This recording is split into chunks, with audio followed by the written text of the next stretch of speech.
Welcome to Digging for Kryptonite, a Superman fan journey. I'm your host, Anthony Desiato. Our multi-episode coverage of the entire John Byrne Man of Steel era has concluded. I'm really proud of how the episodes turned out. If you missed any of them, please go back and catch up.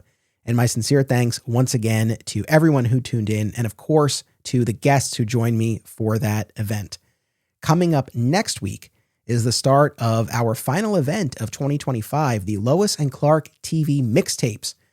Over the past weeks, I have rewatched the entire 4 seasons of Lois and Clark, The New Adventures of Superman, and we have a lot to talk about, so you don't want to miss any of these episodes coming up.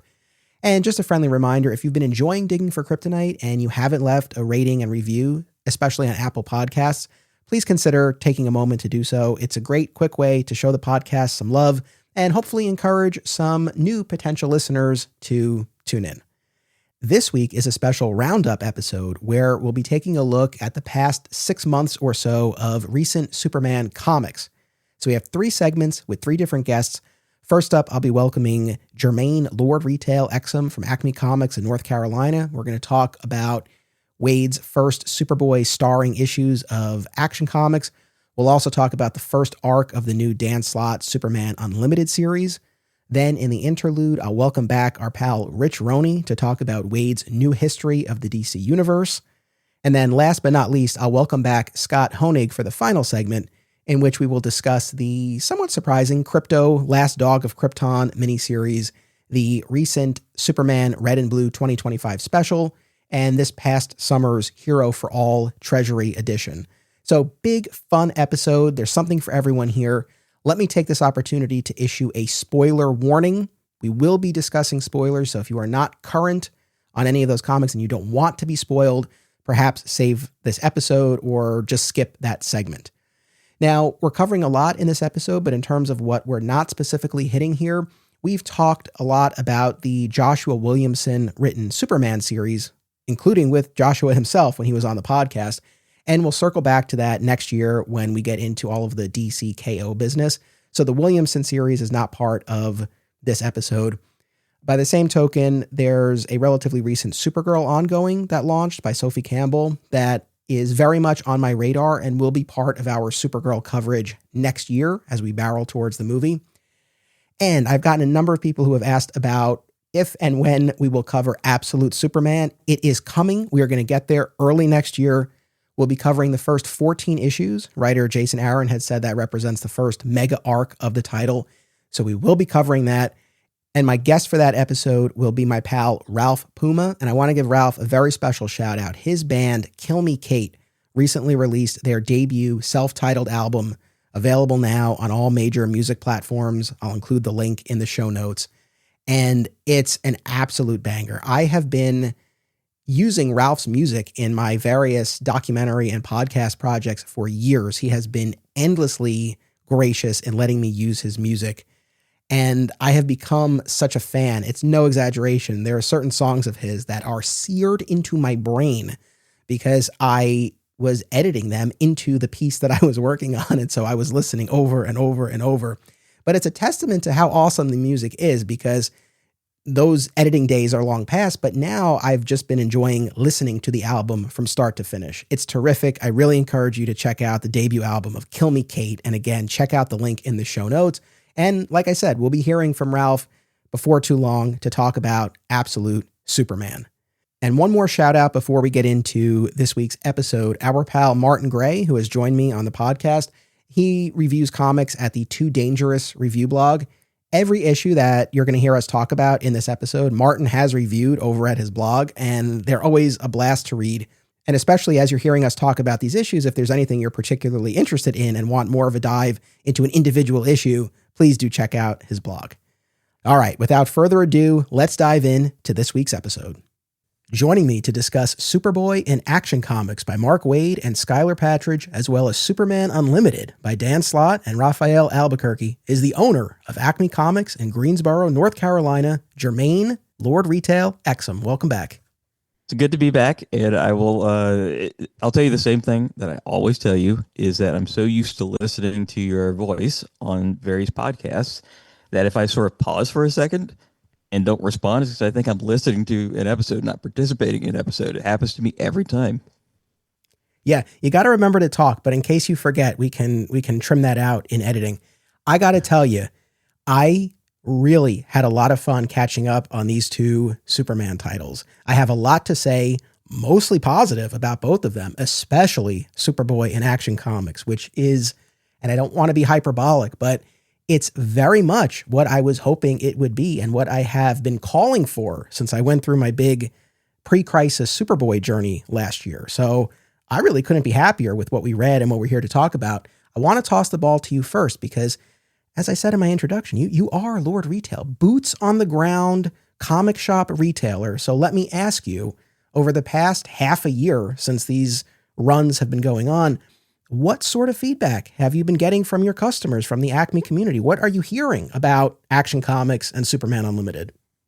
Well, let me start with this part because you're right. I am in the comic book store. I'm interacting with the people who are interested in the material. I'm interacting with these people.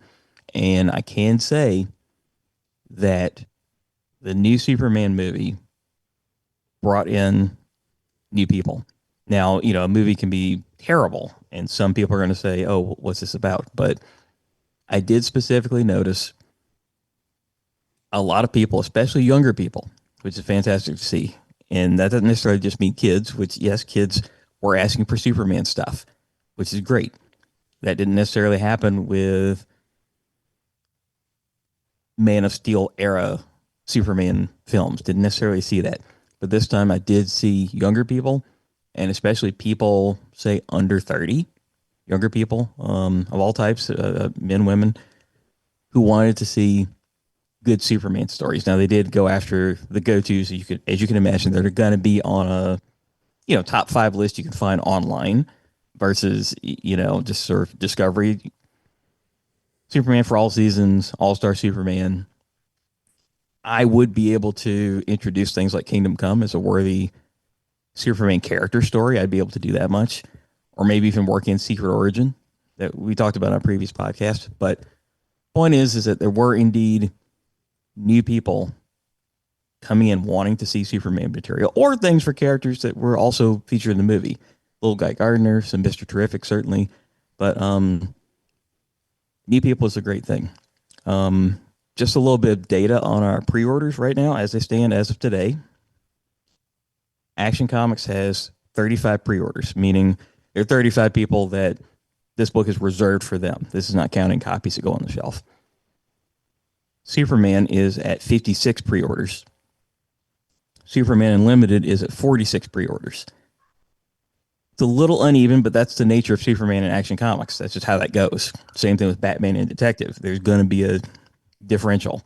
I do have absolute Superman numbers, even though I think it's a different thing. I think it's a different creature, that people would be coming in for that regardless of any type of movie. But that's sitting at 139 people. So I kind of want to put that in a different category, to be honest. But people would ask, what's going on with Superman books? What am I supposed to read? Because people didn't know. People were hearing from me, what's going on here? By the way, audience, you don't know how floored I am that Jermaine just offered data, because we've been down this road before. I've asked you about numbers and you'll dance around. So just unprompted, he offered. Also, people don't know this because we don't put out video podcasts, but the lighting is not ample where you are. And so just so people can envision this, Jermaine is sitting there like one of those documentary interview subjects who is afraid to reveal their identities, like shrouded in shadow. I can see the image that you're seeing, and yes, it does look real suspect. Yeah, and here he is. We've got this many pre-orders for this title, and it's amazing. No, and I appreciate you sharing that. But so now that the books have been out, so like, what are you hearing from the customers who are reading it or not reading it? I mean, especially for those who might pass. I'm curious, just generally, like what you're hearing from them now. Well, one of two things happens. If a book is going well, sometimes if things are going well, sometimes you just don't hear from a person. Or if things are completely off the rails, I don't like this is not good, then you hear from a person. Let me refine the question. I'll get more specific. With Superman Unlimited in particular, are you finding, because we have Dan Slott, who had this very lengthy run on the other side of the street over on Spider-Man. Are you finding a lot of Spider-Man fans are checking it out because he's on it? And then what sort of feedback are you getting from them? I'm a huge Dan Slott fan. I have been since Great Lakes Avengers. I've been pro Dan Slott. I've met him many times. He carved out time to eat breakfast with me at a convention in North Carolina several years ago. So super nice guy. I'm a big Dan Slott fan. He truly loves comic books. He truly loves comic books, the science of comics, and how comics can make a person feel. There have been a few Spider-Man people, because you are talking then about a Marvel fan wanting to kind of dip their toes into DC, and that's not something it can happen, but sometimes it doesn't happen that way. But if you have a familiar name, if I can say this is Superman, it's written by Dan Slott. You've read a bunch of stuff before. That definitely helps. There is one note that I've gotten from a few people. I don't know if I want to save that till we're getting into Superman Unlimited or just whenever we can talk about it. Just let it rip. I've heard from a few people, and I'm a little on the fence about it, that the Albuquerque art is too dark for what's going on. Oh, okay. Now, Raphael Albuquerque, I think that he is, obviously American Vampire. He's very well known for that series. There are moments where, and it's not necessarily like a shadowy moment or something dark's going on, like the like the Man Bat episode, which that was very appropriate artwork. But there are moments where it's a little dark. And I just don't know. Like, I noticed it too, and I just keep it rolling because I know that's what Albuquerque's art looks like. I know that. But I have gotten a couple of mentions that the art is a little dark.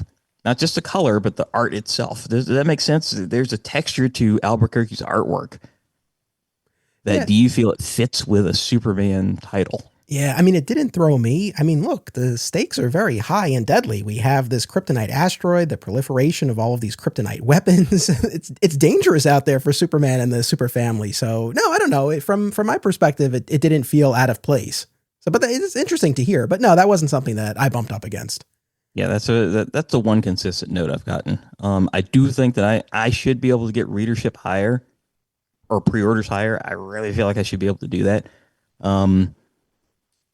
I think that Dan Slott is coming in with a very classic DC concept. If you think about like maybe a Silver Age story or even Bronze Age story where Superman, in thinking he's saving the Earth from a meteor like he would always do, thinking nothing of it, just like break the thing up, just shatter it up, and it'll just like burn up in the atmosphere.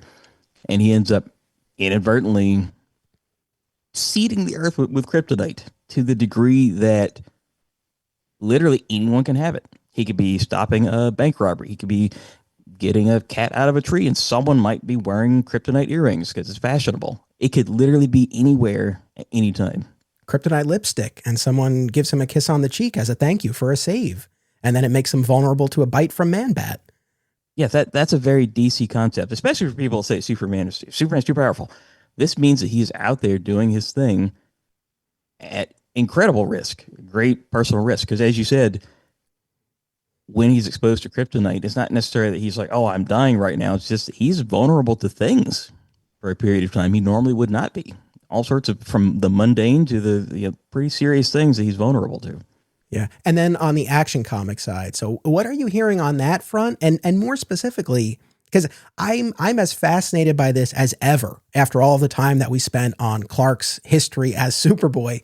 Like, what are you finding the Acme community is making of this newly reinstated past for Clark as a publicly known, public-facing Superboy with his handmade costume and all of that? Just getting back to the Action Comics and Detective Comics of it all, I do think that it is more experienced readers, not without exception, but it's more experienced readers that have chosen Action Comics as part of their Superman diet. And I think these people have seen they've seen presentations and alterations to continuity before. So I think that the majority of them are just kind of rolling with it, not in a skeptical way, but in a sometimes these things change. And this is what we're doing right now. That being said, and this is fascinating to me that your personal Superman journey has gotten you to the point that you are up for this Superboy content. You're up for it. Dude, 100%. I mean, that was one of my big takeaways after our months-long exploration last year, was the sense that there's been so much from the pre-crisis continuity that has been dusted off and given a fresh spin in the modern era with modern storytelling sensibilities. And Superboy really hadn't gotten that. Yes, we had the business with Secret Origin and whatnot that you and I have talked about on this podcast, but that was fairly limited. And so I just came away from last year's reading process feeling like, man, it would be really interesting to see the Clark as Superboy in Smallville, that mode of storytelling updated, and what a fresh spin on that would look like today. And like I said at the top, I mean, what we're getting here is basically what I had in mind. My only note about Action Comics is I just want more of the high school stuff. I want more with Clark and Pete Ross. I want more with Clark and Lana. I am confident we can get to a more interesting place with Lana than being infatuated with Superboy. It's a fair starting point, baseline. I think there are more interesting places to go. I trust we'll go there. That's really my only note. I just want more of the high school drama and angst side of it. But man, I'm having a blast with it. I don't love it's great that you are not just up for it. You were hoping for this. That's great. I don't love that there's these little things. Like, I don't really need the even if maybe Clark, his science isn't completely correct, but the suggestion of super pheromones, I don't love that idea. Oh, that was so funny though. It's funny, but like, and in his teenage mind, it's there. I get it, but I've taken it too seriously. Where I was like, oh, that can't be a thing that's happening. No, and it's not. I mean, my read on it was not that he does have super pheromones, and that's why Lana is so infatuated with Superboy. I didn't think that at all. I just thought that was a fun notion for him to have, and then to be disabused of that because he thinks Lana's there with him at that diner and she's all awkward and nervous because she's into Clark, and then it ends up being this turn and it's all about Superboy. No, I mean, I just chalked that up to his naivete and I know. But I'm gonna need you to go ahead and acknowledge that you have a dog in this fight, so to speak. Kenny Braverman is in the building. He's there and he's doing his thing. How do you feel about that? Because that's that character could have not been there. He could have been replaced with a new character, but Conduit has not been in use in an active way. Like, he's been the background of stuff. He's been there, but as far as like this character, just like Lex Luthor was part of Superboy Clark Kent's past, that hasn't really been the case, but he's back now. So do you think that he's there for a reason? And if he's there in the past, that means he's got to come up again in a significant way in the present. So you have to kind of excited about that, right? That was one of your shall we say, D-list characters of choice. We all have them, and that was your guy. Yeah, I mean, look, the fact that when Josh Williamson was here and I asked him about favorite characters and aspects of the Triangle Era, that was one of the things he cited. Yeah, I have to think that he's here for a reason, but even if he's not, no, I like for him to be incorporated in some way since he's been off the board for so long. And what I'm intrigued by, especially with the whole Kenny Braverman idea, is that going back to those Triangle Era stories that introduced him and all of the flashbacks that we got, his whole motivation was that he always came in second to Clark Kent. Clark was the star student and athlete, and Kenny always came in second to him. And then when he learns in adulthood that Clark is actually Superman, and he had this insane advantage, even though Clark maintains he wasn't using his abilities, or they weren't fully developed at that point, which mileage will vary on how much we believe Clark on that front. I'm still a little undecided on that myself. But that's obviously not the setup here. I mean, here we have a Clark who's hiding behind the glasses and pretending like he can't climb the rope in gym class and allowing Kenny to shove him down. And it's the exception when Clark actually pushes back, literally, and shoves Kenny. So it's definitely a different dynamic between the two of them than had been established with Conduit. And that was such a huge part of Conduit's motivation. So yeah, I'm just intrigued to see if and how and when this will play out in the present day, and how Conduit's whole motivation will shift based on what's now the backstory between them. But I love that he's in play here. You're right. This could have just been some generic bully, but I'm glad it was Kenny. There's a tiny invisible line that is constantly in motion that separates Kenny and Clark. and say like a Flash Thompson and Peter Parker. So I'm kind of Yeah. looking at this closely to make sure that this interaction is different enough. Yeah, and one of my favorite bits about having Kenny there is it created a wonderful opportunity for the great Pete Ross to step up here when this is the point in the story where Clark has pushed back. He shoved Kenny. Kenny hasn't forgotten about it. He's come to enact his revenge. And all of a sudden you have Pete Ross. He's like, "Hey Kenny, how's your mom?" And at first, as I'm reading that scene, I'm like, "Oh, is he taunting him?" But no, Pete the Boss Ross had actually heard about what turned out to be a sprained foot that Kenny's mom had suffered. And he expresses genuine concern. He's like, "My mom wants to make her a casserole. Do you like corn?" And it neutralizes the aggression immediately. Completely neutralizes it. It's great. We're at the point in the story. And so what we've read and what we're talking about here, it's Action Comics 1087 through 1091. So we don't yet know if Pete Ross will learn Clark's secret as he had in the pre-crisis continuity, or perhaps he already knows it and we just don't know that he knows. We don't, this is all a question mark at this point, but even now we have Pete Ross stepping up for his buddy. So as always, justice for Pete Ross. I love that he's getting this play. This is another one of those things where I'm like, yes, I've been calling for this. I'd love to see it. The hook of what Waid is doing is that he's there's a museum exhibit that's returned to Metropolis, and it's causing Superman to recall his past, including his debut in costume at that same event when an attack breaks out, and he's just recalling his earlier time close to that event because it kind of led into some larger stuff, such as the more that he appeared while he was trying to make sure that, other students didn't notice, the military noticed. Okay. Another superhero that was set up in that area noticed. What background do you have with Captain Comet, if anything? Barely any. So he's a super deep cut character.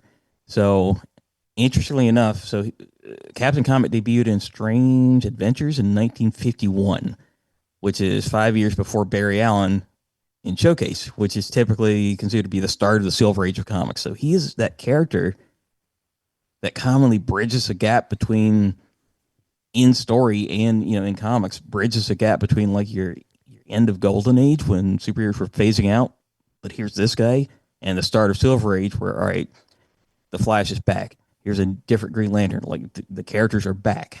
He's kind of just sitting in between these two subjects. And to kind of drop him in there is pretty interesting. He was kind of he was placed in the Secret Society of Supervillains title from the 70s, which is real obscure. He was hanging out there for a bit, and otherwise not really anywhere. But he saw this new superhero was doing stuff when superheroes had kind of not been a thing for a while, which is, it's a good note that, I don't know if you picked up on this or not, especially considering the new history of the DC universe by Mark Waid is on shelves now, that Pa Kent's parents told him about the JSA, all those other characters, not himself witnessing these things, but his parents told him all about these superhero adventures. So that's an interesting touch to kind of, what's the timeline of things? What's the timeline? I love that. And even beyond new history of the DCU, but even just in the pages of Action Comics, you have Pa Kent quizzing Clark on how the JSA defeated their villains. Like, he's clearly a fan. He's been told these stories.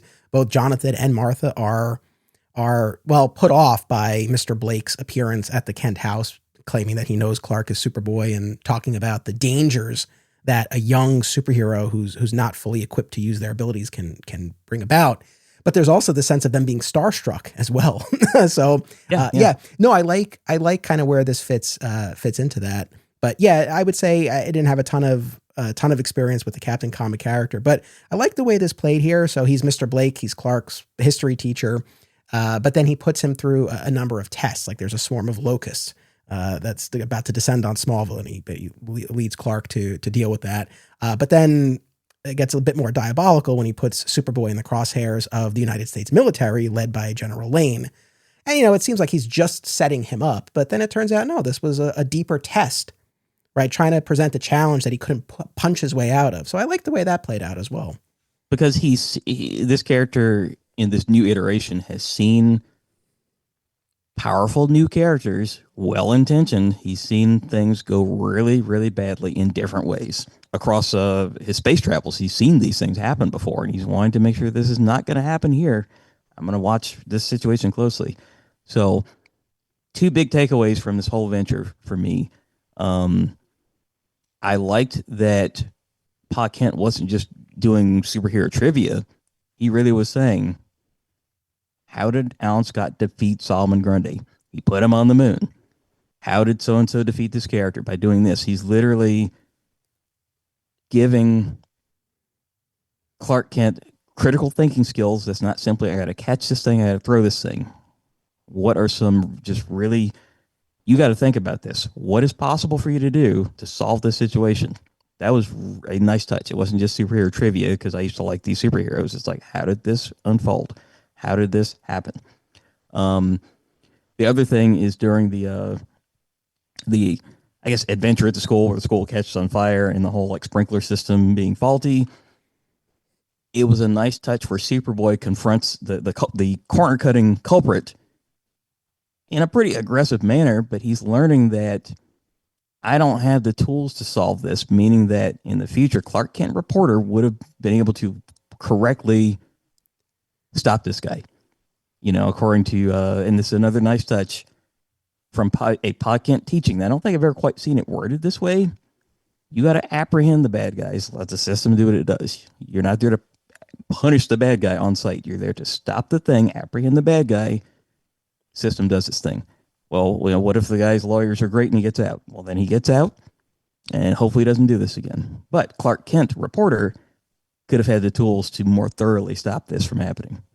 Yeah, and Superboy apologizes to this subcontractor for taking out his anger towards him, but doesn't let him off the hook. He says, I've given the evidence to the authorities and they're coming to get you. I love the way I loved the way that played. And I think big picture for me, why this resonated so much. Clearly, Waid has put a lot of thought into where Clark would be at this stage of his development. And I feel like he's putting Clark through these challenges that are distinct to a Clark who is Superboy and not Superman. And you are seeing him learn and grow and mess up.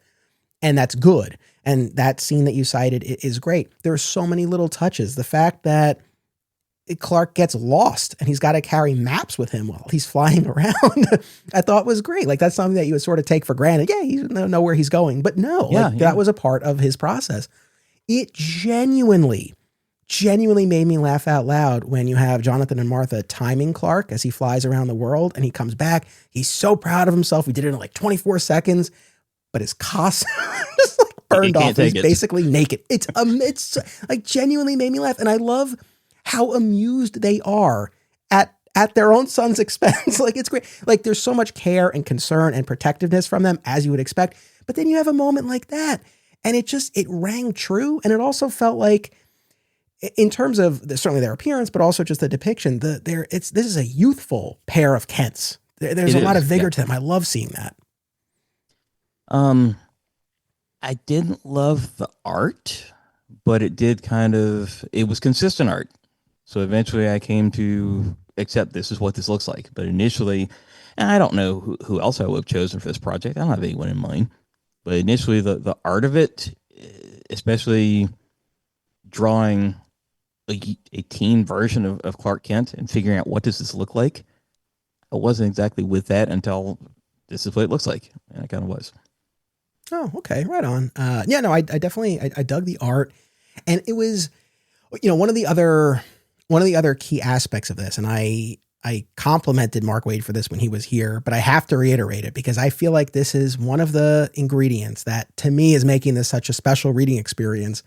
And for the record, it's not that I need narration from every protagonist in every story all the time, but when it's used effectively, I feel like it can really deepen the emotion and elevate the proceedings. And I truly feel in this instance, especially, like, we get narration from Superman in Unlimited and it's solid. No, I have no complaints there. I have a huge bit of praise that I'm going to heap on issue number 1 in just a few minutes. But generally the narration in Superman Unlimited, solid. But here you have the added component of an adult Clark with the perspective of all of the experience he's had, recounting these events as we are seeing them play out for us. So I love a la Wonder Years, How I Met Your Mother. Like I love that device. And I feel like there are a few instances where it's particularly interesting. Like when Mr. Blake shows up at the Kent house asking to talk to Superboy, and Clark just blurts out, "Are you from the government?" Right. But then you have older Clark talking about how, since then, dozens of times I've been accused of being Clark and Superman, and I've learned how to navigate those situations and play it off and deliver some element of the truth so that it's not an outright lie. But at this point in time, the first time that this happened, all of these thoughts were competing for attention. And what I blurted out was, "Are you from the government?" But I love that dimension that we get there. And also, there is a differential between that more mature narration and, some of how the characters are speaking in the moment, but also during that Captain Comet interaction, over the course of the storyline, Clark Kent the narration will say, "And when he said that right there, that should have been a huge red flag for me, red flag number one." Then story progresses, Comet will say something else, and he says, "Should have caught that was red flag number two." Yeah, absolutely. It's interesting too about the business about Superman not outright lying. And we talk about this all the time on my other podcast, another exciting episode in the Adventures of Superman, because in that George Reeves series, if you really parse out his words, he rarely, if ever, outright lies, right? He'll show up somewhere and Lois will say, "How'd you get here?" He's like, "Well, I flew, Lois," and he smiles, right? Or he'll say, "Well, I must be Superman then," and he'll smile, right? And so he's obscuring the truth, right? Because the implication is, well, of course I'm not Superman, so that can't be it. But it's not the instance where he just flat out lies. And so I feel like it's a similar sort of thing here. And I don't know where the line is here in terms of Mark Waid's perspective. If he doesn't have Clark outright lie because it makes it easier to hide and it makes it easier for the quote unquote lie to fly if there's an element of truth to it, or if it's more of a moral thing, like he doesn't want Clark /Superman /Superboy to actually be telling outright lies. I don't know where the line is there from his perspective. I think Mark Waid is aware of Silver Age Superman and can maybe kind of like, you can get away with like, "Oh, I must have flown here." You can get away with that in the comic bookness of it all without it being something malicious. It can kind of be a fun like wink at the reader. I think. Depends on how serious he wants to be at the time.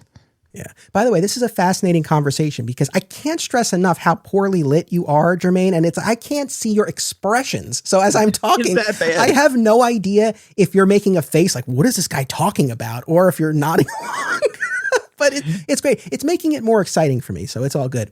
If we could adjust my voice, I have a Transformers vocoder here somewhere. I'm pretty sure I could activate if I need to.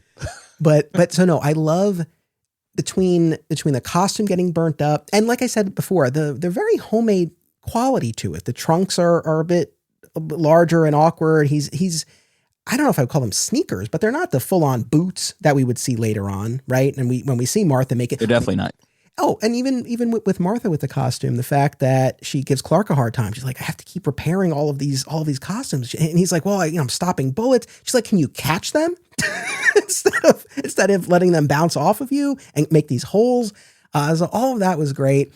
He even talks about how he hadn't fully mastered super breath and his heat vision hadn't totally come in yet. The moment with the subcontractor, like you talked about, where his anger gets the better of him. Times when he has to let Kenny Braverman push him around, right? And pretend that he can't, like we said before, climb the rope in gym class. And older Clark through the narration talks about how humiliating that was. And this is one of those instances where, going back to this larger Superboy idea, where it's like, yeah, there's value in this idea of Clark as Superboy. I mean, it's one thing for Clark, the reporter, to kind of let it slide if Steve Lombard gives him a hard time. But for a 15-year-old Clark, who's trying to get Lana Lang to notice him and not Superboy, like that high school setting amplifies everything and all of that awkwardness that we all know very well. So I feel like this is a setting where it's particularly resonant. And I really felt like these stories, and this is an instance where I thought the art really knocked it out of the park, because Lana has clearly blossomed over this past summer. I mean, Martha even tells Clark, like, wow, she's really changed, Clark. She could spend time with any boy she wants. And so I really feel like this captured, just that longing on Clark's part, the awkwardness. I went to an all boys high school. I didn't have the experience of like coming back to the first day of school and being like, whoa, it's a different setting. But I really feel like that story here really just captured that feeling, that awkwardness, the longing, the sweetness between them. And obviously, look, as a longtime Smallville fan, you give me some Clark Lana back and forth. Of course, I'm going to be there for it. But I loved how that all played.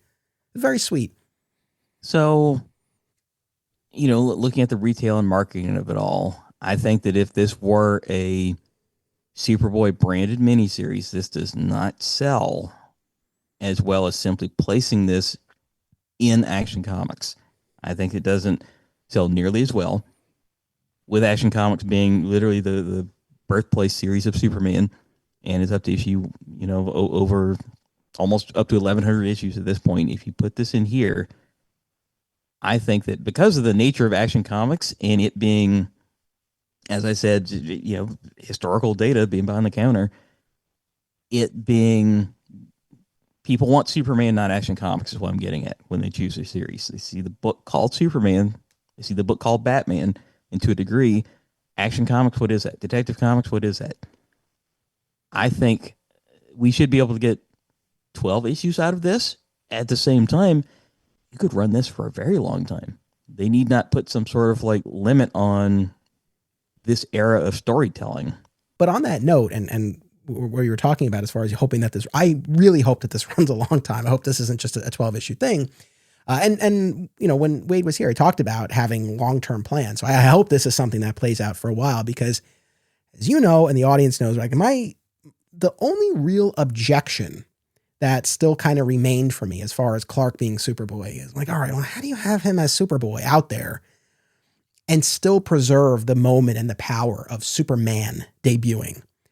And look, if it were up to me, I still would have tweaked the costume more, whether it was ditching the cape or like I would have had the Superboy costume be a little bit more different, right? So that when the Superman costume debuts, it stands apart a bit more. But the homemade quality of this Superboy costume really grabbed me upon my reread of these issues. There's also this point, he's very specific to not let a photo of him be taken. He's always blurring his face. Oh, we've seen that on the Superman side as well.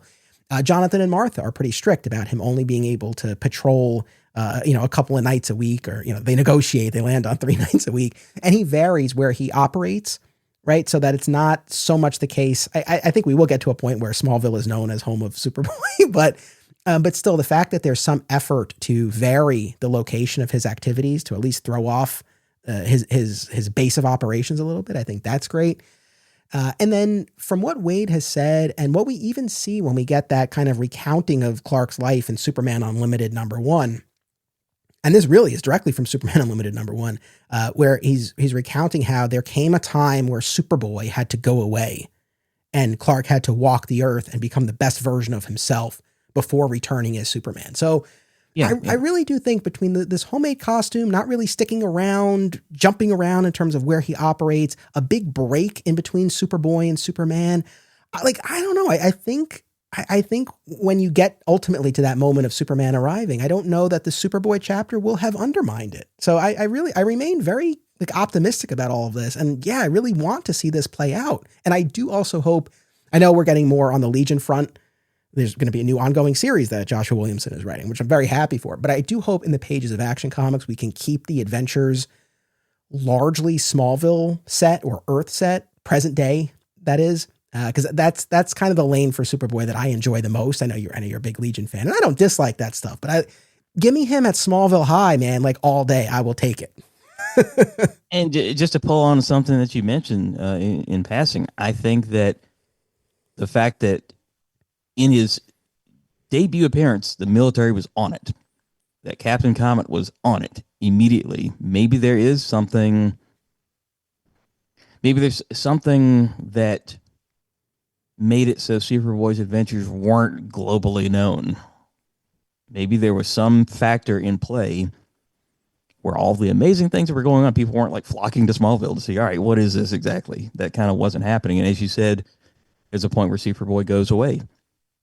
And Clark Kent's, maybe I don't necessarily want it to be Bruce Wayne traveling the world, but it does need to be, that's part of the character where he's, traveling the world, learning Clark Kent stuff, learning, reporter stuff. Exactly. Yeah. I mean, look, we're talking about these first 5 issues. There's still a lot to be mined, but I am glad that we've gotten as much as we have with Clark and his parents. I love that they're functioning as this team. I love that. And I've really enjoyed what we've gotten so far with respect to Lana and Pete and Kenny and all of that. So I don't know. I feel like when this is all said and done, and especially if it gets to play out for as long as I hope it does, I think this can really be a special run of stories to look back on. And I've definitely been enjoying it thus far. Just to kind of button this up, Clark ultimately learns that Mr. Blake, aka Captain Comet, is dying of this alien disease he contracted, and he doesn't have enough fuel in his spacecraft to achieve escape velocity and reach the stars and potentially obtain a cure. And Clark has this idea of like, well, no, I can push the ship into space and then you can take it from there. And Blake refuses. And Clark, once again, that bit of anger starting to come out of like, no, like I can't let you let yourself die. Like I can put you in that ship, but he doesn't, right? He accepts this decision that Blake has seemingly made. And it turns out that was the final test. That was what Blake needed to know, that when Clark grows up, he's going to be the most powerful being in the world, and it would be so easy to impose his will on others. And he needed to know that Clark wouldn't. And so that really clearly showed Blake what he needed to see. And I like that final moment between them. Yeah, it was something that Superboy could be. I can very easily like lift this craft here. And it wasn't an argumentative no. It was like, I don't want to do that. No. This very simple thing you're offering that would solve my problem. I don't want to do that. Yeah. And that was a great test. And it was also good. You're not sure about Comet the whole time. He's being a certain way. Yeah, he's working with Lane, with General Lane, seemingly. He sets Superboy up. Yeah, you're not quite sure. He seems to have some valid concerns, but then the methods that he's employing, definitely raise some questions. And plus, we know from older Clark's narration, there are these red flags. So it's like, well, clearly something's up with this guy. But for that to be the final test, that was a pretty nice touch. That is also, you're not damaging the Captain Comet character that nobody knows. You're not damaging that character, any further. And you're also imparting a valuable lesson. Side note, Lois Lane still gets to name Clark's costumed alter ego, right? Because you have Perry White, who's just been made editor. They're just putting editor on his door. And he's yelling at the reporter who's come up with these other lame names. And he's like, oh, Charlie Lane, his niece. What did she say when she was here for Take Your Daughter to Work Day? And then we end up with Superboy. So I like that little touch, even though we haven't seen Lois yet. But I like that she still has that moment. And then this is so minor, but when Clark is getting ready for what he thinks is a date with Lana at the diner, and he's putting on these different outfits, and Martha's there coaching him. She gives a quick no to him in the red sweater, which is just a nice callback to his very standard pre-crisis attire. So I liked seeing that there. That was cool. But, before we wrap up, I do want to say more about Superman Unlimited, because I think it's a really fun title. No, we're not done yet, Jermaine. What? Oh, okay. I thought you were about to get out of here. Yeah. No. Wait, stop. That's where I'm going next. We got to talk about Superman Unlimited. Yeah, so please go ahead. I just wanted to speak more about it. And I think part of it is that, we're bombarded with so many new number ones and things, and you just can't be everywhere at once. But I think that if you like Superman, or you're re-energized by the movie that you saw, or maybe you just want to, I haven't read Superman in 20 years. Let me see what he's doing. I think that's the go-to title, because it's not in the midst of a big DCU thing, and maybe you didn't even see what it was doing. And it's also not stories in the past. What's Superman doing right now? And I've said for a very long time, number of years, I've said that nobody manages supporting cast like Dan Slott. I'm not saying this is, 2 or 3 characters or 5 additional characters besides your main motivating superhero or their superhero friends, supervillains. I mean a world around this character. So this is where you're getting not just the Daily Planet, okay? You're getting a revitalization of journalism in the DC universe. There are Daily Planet offices all over the place. Gotham City has one. Gorilla City has one. There are Daily Planet offices everywhere reporting in, which is fascinating. That's a on the one hand, why didn't we have that decades ago? On the other hand, there it is. The Daily Planet has offices all over the planet, and the DCU planet Earth is constantly something's happening all the time. Honestly, I know that the kryptonite asteroid is the headline when it comes to this series, but for me, I think the really intriguing aspect is, like you said, the expanded reach, the globalization of the Daily Planet, all of these branches.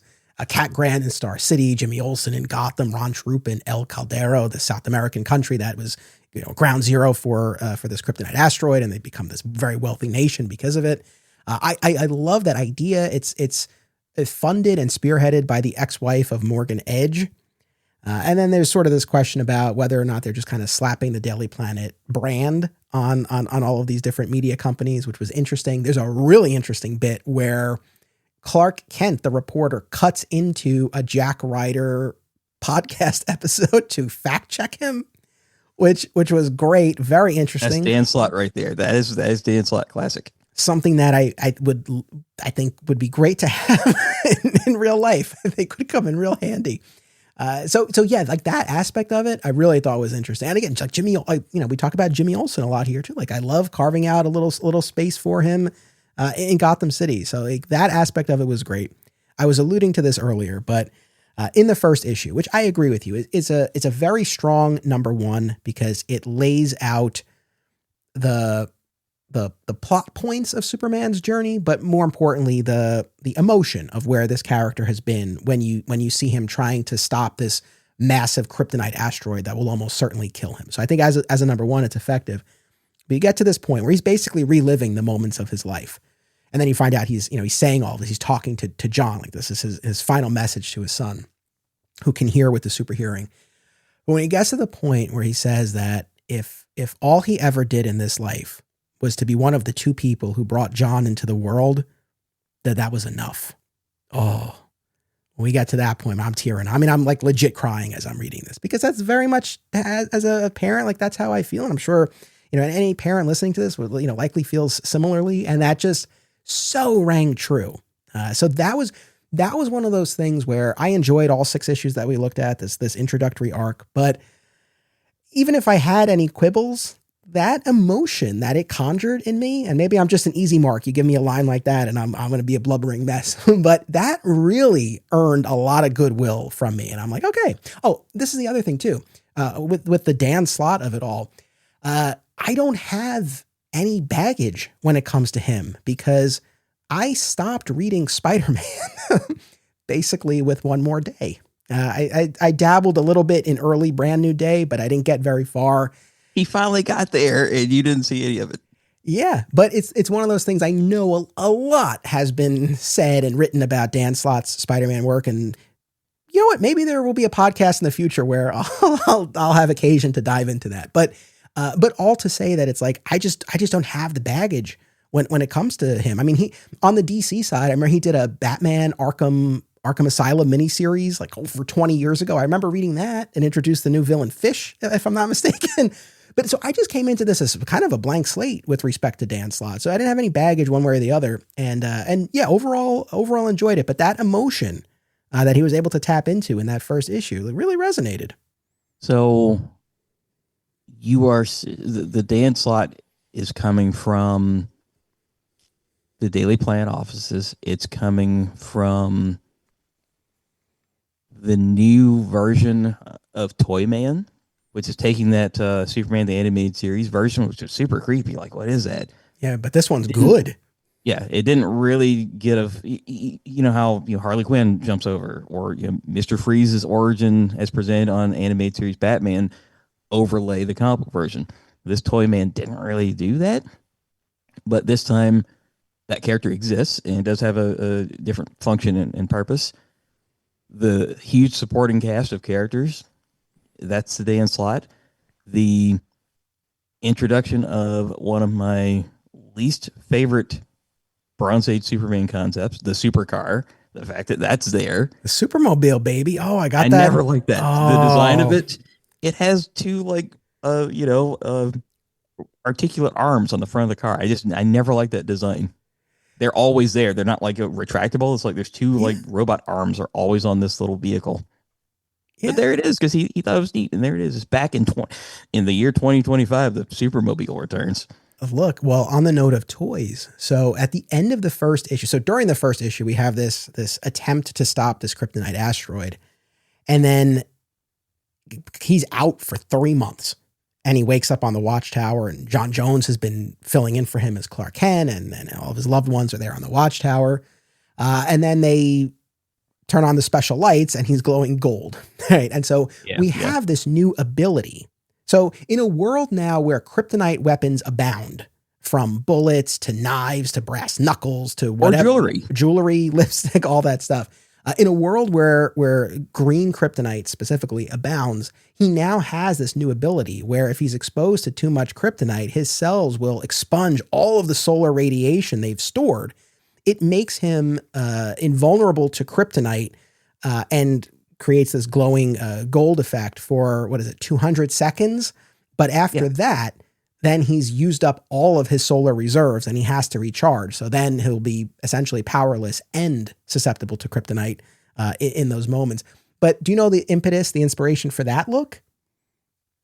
I mean, I gotta think, what was it, the cover to Action 500 or something with a little gold statue is what I think of immediately. But then there's also the DC 1 Million had something with that too. Oh, well, there is that. But Slott had talked about how group editor Paul Kaminsky was really taken with the idea of the gold Superman action figure from the Kenner Superpowers line, which was, I think concept art for this existed, but it was part of a wave that went unmade.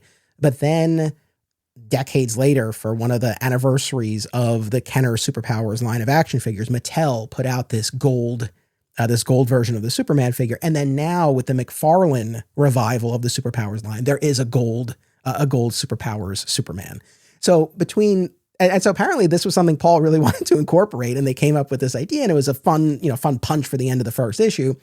So between that and then the Supermobile, I mean, you're seeing some toys influencing this. I'll say this, as far as the Supermobile goes, in the Superpowers cartoon, for example, ridiculous. It's like, why would he need this? But here, at least, it's like, well, he uses it when he goes to this kryptonite-laden country, and it's a method, a layer of protection for him. So it's like, at least here there was a reason for it. I liked it. Look, I have the Supermobile toy. My son and I have played with it. It's a few years ago, I probably would have rolled my eyes at it, but now I'm like, all right, like let's get weird with this stuff. I'm there for it. I think that with this proliferation of kryptonite and also the kryptonite kingdom and the kryptonite king, literally the characters are, I'm the king of kryptonite. I don't necessarily want to see a lot of people getting sick, because you can't really be around kryptonite unless that's out the window. I'm pretty sure it is not, that you can't just be in constant exposure to kryptonite. Maybe that's a problem Superman's going to have to solve for these places that didn't ask for that to be there. Maybe that's something he has to solve. But do you like this new power? If we use it sparingly, do you like this new power that Superman has one thing they can do in response to aggressive kryptonite? Overall, yes.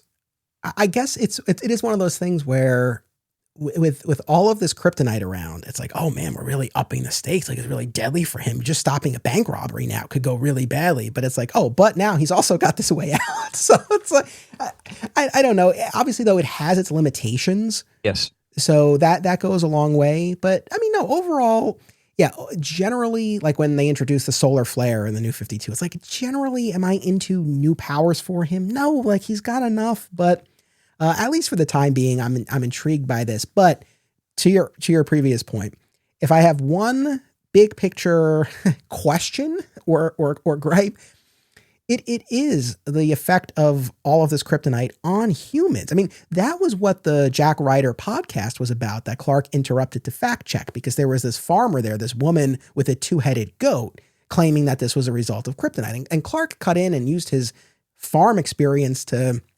essentially reveal, like, no, this goat is too old to have been affected by this new kryptonite. But it didn't really address this question of kryptonite radiation on humans. And not to dwell on the past too much, but it's like famously Lex Luthor lost his hand because of this kryptonite ring that he wore. So it just feels like, yeah, how would this not be a problem? Now, if it ends up being the case that, no, it is a problem, and people, Superman or otherwise, try to get the word out to people and warn them, and people ignore the warning, I would 100% believe that in these current times. So if that ends up being the track of like, no, this is a known danger, but people just don't care, well, that's something else. But as of now, in these 6 issues, I feel like it's not really been addressed unless I'm like really missing it. So that's something I really want to see tackled. And I hope it's not the case that for whatever reason, kryptonite from that asteroid like doesn't make people sick or mutate or whatnot, because I feel like that's a pretty kind of basic aspect of it. I think that Slott and Kaminsky will be aware of this aspect of the story. That at some point we got to get to this.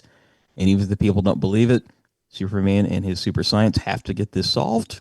And I think kryptonite has to be coalesced maybe into one location or one being. It's because something has to happen where I don't think for the next 20 years, kryptonite's just everywhere. Bruce Wayne can only buy so much. I love that bit where he's trying to buy up as much as he can.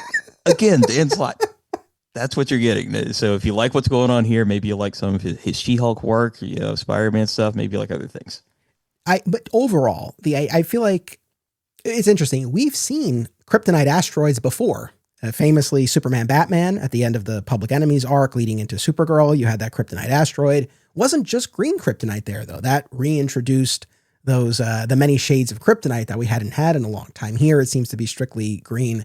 But then, really famously, the classic Panic in the Sky episode of the George Reeves series dealt with this kryptonite asteroid, and he lost his memory. I mean, it's arguably the most famous, best episode of that series. Lois and Clark, The New Adventures of Superman. It wasn't kryptonite asteroid per se, but there's an asteroid he tries to stop, and once again, he loses his memory. So we've seen him come up against this before, but I did feel like this was a distinct angle in terms of the aftermath and the weaponry, sort of that like day-to-day practical effect of it.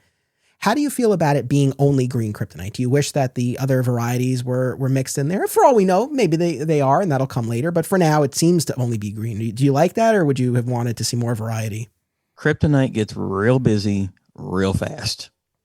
It gets real busy real fast, including, creativity. This type of kryptonite you never heard of before, it does this now, which is fine. But I think I also didn't really appreciate how you and I have read many, many, many years of Superman comic books where kryptonite was a rare element that not just anybody had access to it. And it would come up at inopportune times. Metallo would have it. Batman would have it in case of emergency. Luthor probably had it at any given time, or maybe he didn't at all times. But it was not something that was commonplace, where literally you could be having an adventure, doing a thing, and someone could randomly reach in their pocket and pull out this thing. Or maybe you get knocked into a shelf and there's a piece of kryptonite just over there.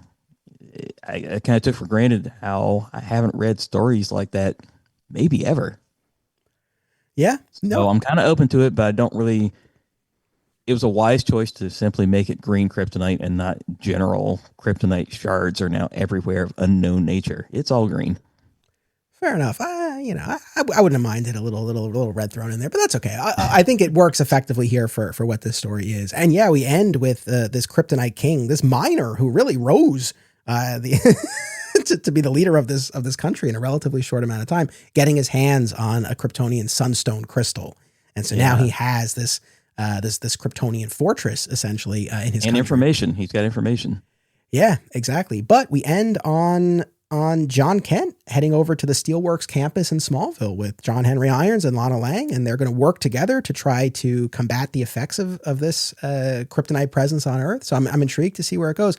I remember, I think I was in Disney World when the news broke months ago about this new series, and I remember posting. I remember waiting in line for some ride and like posting in our Facebook group about like, oh, Dan Slott on Superman. Like, should we be nervous or excited? Like, what do you know? Red or menace? Yeah. And I got a lot of responses. But no, I'm happy to say I thought this was a strong start. I'm on board, and I'm intrigued to see where we go. And if there are any other toys that will now kind of give life to ideas in the comics, we'll see.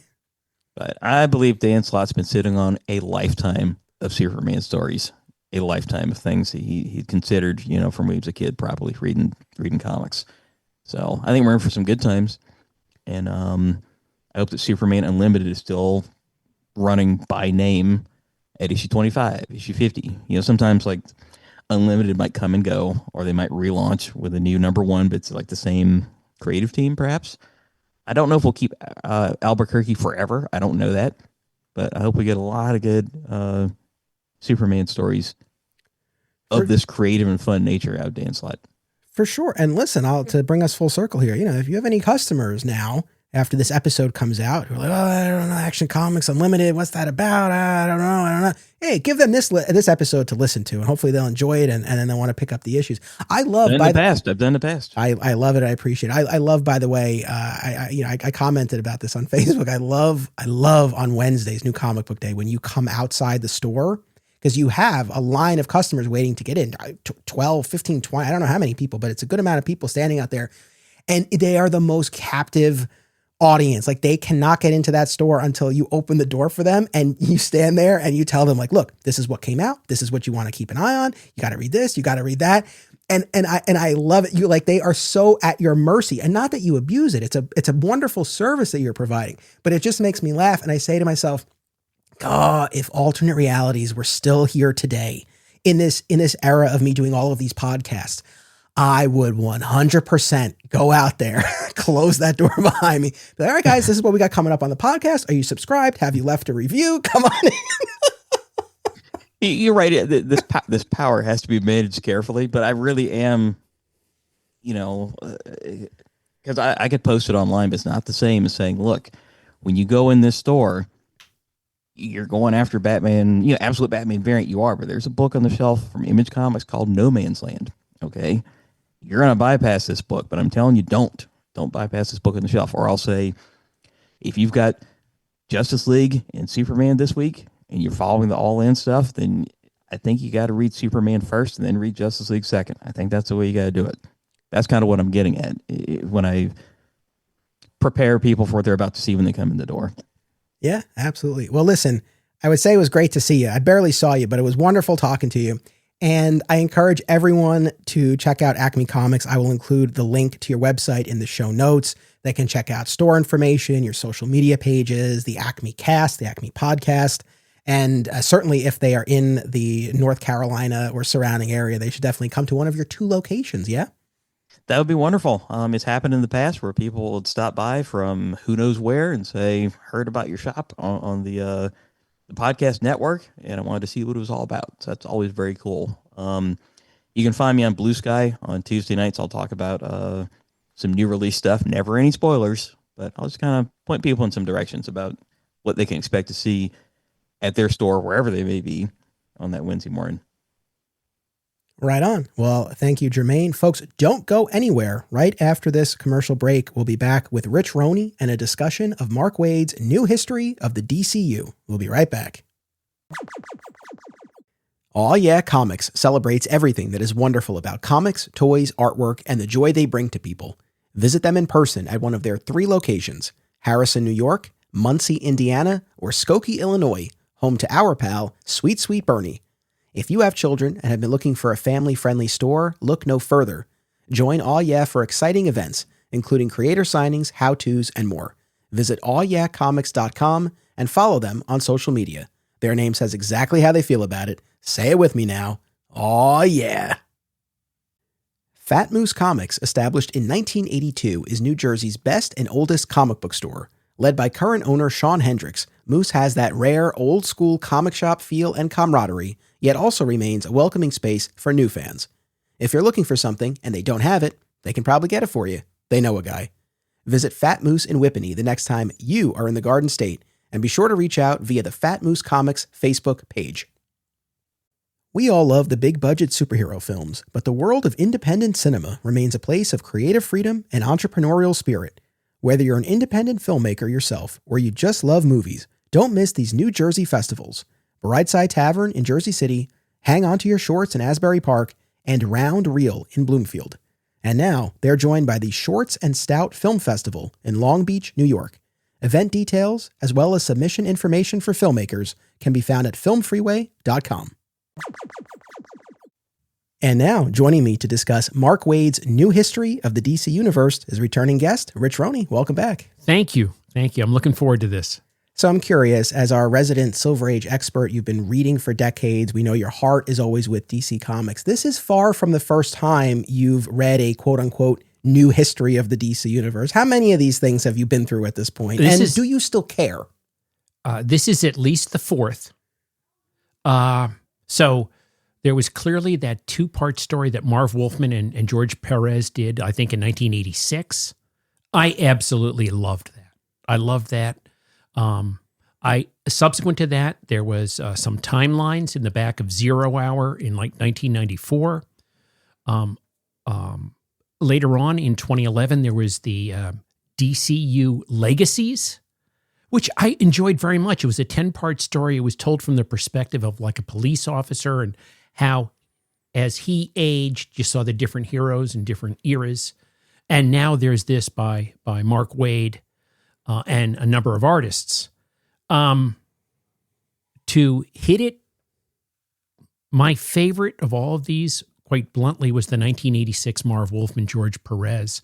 I thought that I commend Wolfman for what he did because he had to merge through all these different publishing companies, but he was only looking really at 40 years of work. Waid had to boil like 85 years of publication history. So I can recognize each of those. For me personally, I enjoyed the Wolfman Perez because it helped for me distill and organize things I had read for maybe 30 years prior to that. Fair. So you mentioned the artist on this. So it's a 4-issue miniseries, and each issue has a pair of pencilers. So for issue 1, we had Todd Knock and Jerry Ordway. Issue 2, Brad Walker and Mike Allred. Issue 3, Dan Jurgens and Doug Mahnke. And issue 4, Howard Porter and Hayden Sherman. So when you talk about those other histories of the DC Universe, I certainly aware of all of them and have at least looked at all of them at various points along the way. Clearly, I do care about continuity, what's in and what's not. It's been part of so many of the discussions that we've had. At the same time, to be perfectly honest, as far as the delivery mechanism goes, this type of comic book project where it's a timeline or a factual recitation as opposed to a story doesn't always grab me. And so kind of zeroing in here on Waid's new effort, it's one of those things for anyone who hasn't read it. The best way that I can describe this one here, and I don't say this in a critical or dismissive way, but it's like an illustrated encyclopedia entry. Yeah, this was so dense and so dry. Now, to your point, I thought some of the artwork was great. I think this is some of Ordway's best artwork. But I got to tell you, the first half of that first issue, it didn't do anything for me. Well, here's the other thing. I'm very glad this exists. I'm sure there are fans who really read and pored over all of this and were tracking all of the changes. I think it's probably going to be, if not already is, a handy guide internally at DC for them to be able to give to creators to be like, hey, this is the thing. That's an excellent point. And when I had Mark Waid here on the show, I mean, he was so enthusiastic talking about this project and how comprehensive it was going to be and how it was going to have all this back matter with a very thorough timeline of events. So clearly this was something, that he had a lot of passion for. And I think that comes across. And I can't think of anyone else who I would have been better suited for something like this. So I think there's a lot of positives to it. It's a weird thing to talk about because, like we keep saying, like it's not a story. It's really this factual recitation of the events. And so in terms of my personal reading enjoyment, there were moments that were more interesting to me than others, but it's like I didn't approach this or experience it or can talk about it like we talk about all the other comics that we do. Well, you're right. You're right. Listen, I'm happy I read it, but it was arduous. It was arduous because it was over 85 years, and some of the characters and some of the backdrop I had no understanding of nor relevance with. So that made it a little harder. Whereas when I read the 1986 book by Wolfman and Perez, I had much more relevance because this is when the Fawcett universe came in. Here's how they melded it in. I commend Waid, right? I mean, he was reading comics when he was very young. So this is both a reflection of his own reading and his own professional work, right? And I commend him for his passion and his attention to detail. And we'll get into this. Also, his just carefulness and his inventiveness in lining up certain points and leveraging certain connection points, historical points to clean up characters' storylines. I thought that was well done. It made it relevant and understandable in the current environment today. Yeah, and as much as I keep saying it's not a quote-unquote story, he does give us a framing device in the form of Barry Allen, who is chronicling the events of the DC universe. So we do have a narrator. The extent to which it really feels like Barry's voice throughout, I don't know. But at least there is something there. I will say, initially, my plan was to do a whole episode on New History of the DC Universe. And then I started reading the first issue, which started with Perpetua and the Monitors and the World Forger. And I said, nope, I think I'm good. I think a segment in a larger episode will be perfect. Boy, we are so similar because I, in my heart of hearts, the first 8 or 10 pages of the first issue, it just crippled my cadence and my energy. But look, here's the thing. Had this been the New History of the Superman family, would I have been more dialed in and interested? Of course, but I appreciate what the scope of this was and how comprehensive it aimed to be. But yes, kind of the trade-off to that is that there are going to be segments that just aren't of particular interest. And so I think that's a normal part of it. I think one of the things I was struck by was how exhaustive it was. Comprehensive, yes. Yeah, I mean, it really ran the gamut. I think in terms of its breadth, I don't know that you could have really asked for anything more. At the same time, and again, this is not a knock because, I mean, unless this was going to be a 12-issue thing instead of 4, in terms of depth, I don't know how far we get. I mean, there are a lot of major events and moments that get a page or a half a page, but I don't know that there's real estate for any more. And then they have the back matter to kind of fill it in. But that was one of my big picture impressions with this, where I think this is a great exercise in breadth of coverage, not necessarily in the depth per se, because there's just so much, especially when you get to the last issue and it's just event after event after event. And it moves so quickly. Yeah. Right now, for me personally, what I disliked was the fact that this just reinforced what a mess DC has been since 2011. Because ever since the new 52, I've just had headaches trying to figure out what's in continuity, what's not. But here, apparently everything is canon. But it reinforced for me that, hey, the last 13 or 14 years have just been whipsawed back and forth with different ideas. So much so, I can't keep it straight in terms, between like Infinite Frontier, All In, Convergence, Rebirth, Doomsday Clock. I had a hard time, even in the last issue, like you said, you get one page for what might be a full year event, and it kind of whipsawed your brain back and forth. Yeah, I will say on the note of Doomsday Clock, as a fan of that particular story, one of the things we talked about was how it was a bit nebulous how that intersected with death metal, which was coming out around the same time. And I was pleasantly surprised to see Doomsday Clock incorporated here into this history the way that it was. It seemed intact, kind of the way that I think of the story. So that was interesting. Making our way to Superman more specifically, one of the things that I'm sure jumped out at you was the way in which Waid kind of ironed out the formation of the Justice League. Oh, where it incorporates essentially the New 52 formation, including Cyborg. But then there's this business about Cyborg kind of going away. He ultimately ends up with the Teen Titans in this recounting. And then we have essentially an incorporation of Mark Waid and Barry Kitson's JLA Year One and bringing in a Black Canary, for example. Right. So this seems to be his way of sort of incorporating everything. And I was impressed with that. Yeah. I give Waid credit because he basically honored the two origins. He honored the Jeff Johns, Jim Lee. He honored that. But then a page or so later, he had the Appalachian Invaders from Justice League number 9 in 1962 or 61. So he honored both. He didn't denigrate one at the expense of the other. Yeah, exactly. Now, I think the biggest thing that stood out to me, it's super related. It's not Superman, but it's in the Superman family. I think that my biggest takeaway from this is that in the new history of the DC universe, Kara Zor-El arrived on Earth. She was originally meant to care for baby Kal-El, but she got stuck in suspended animation. She arrived and Kal-El was all grown up, right? Then she died in Crisis and then was resurrected by Darkseid on Apocalypse in the Superman, Batman, Supergirl arc, which is a revision of that story. Because, of course, originally in that Superman, Batman arc, that was Her Kara arrival. Zor-El, cousin from Krypton, Arrival. arriving on Earth. So in this new history, she was already there. She died in Crisis, and then she's resurrected by Darkseid and then ultimately freed from his influence in that Superman, Batman, Supergirl arc. Big departure. Big departure. Listen, Waid, to his credit, connected things, I think, very inventively.